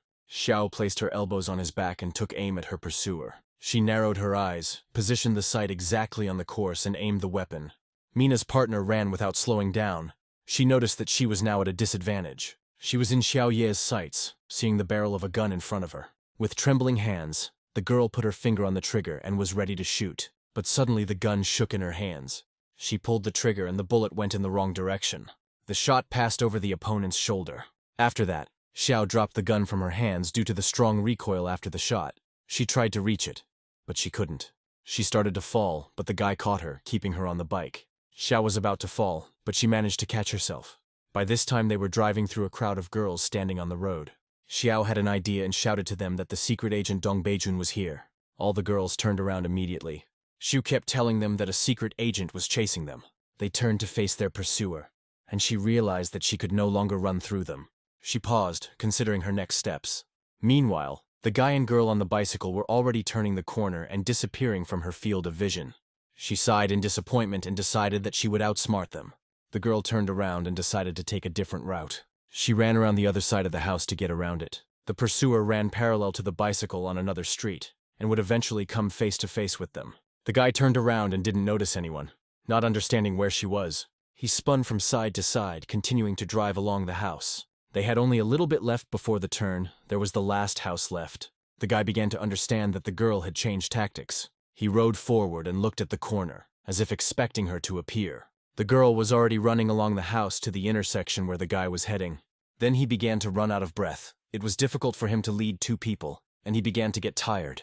The pursuer was almost at the crossroads. The guy tried to squeeze out all the remaining strength from himself, breathing heavily and wrinkling his forehead from the tension. There were only a few seconds and meters left until the corner. Suddenly a door opened, located just a couple of meters away from them, before reaching the corner, and a man stuck his head out from there. It was that same stranger from the alley with the fake stubble. He called them to come inside quickly. The guy got scared and cursed, not expecting to see him at that moment. Meanwhile, the girl pursuing them took on a new breath and ran towards the target at an accelerated pace. At great speed, the guy turned the steering wheel straight in the direction of the open door. A moment later, the couple were already on the threshold, riding and falling off their bikes, having missed the turn. The savior managed to slam the door behind them. At that very moment, the girl ran to the crossroads and began to look for her target with her eyes. However, the road was empty. She didn't see anyone on either side. After catching her breath, she noticed something above. Then she raised her head. Neon lights sparkled above the door that had just been slammed shut. There were huge banners with brutal men hanging on buildings everywhere. The place where the guy and the girl stopped was called the Steel Muscles Club.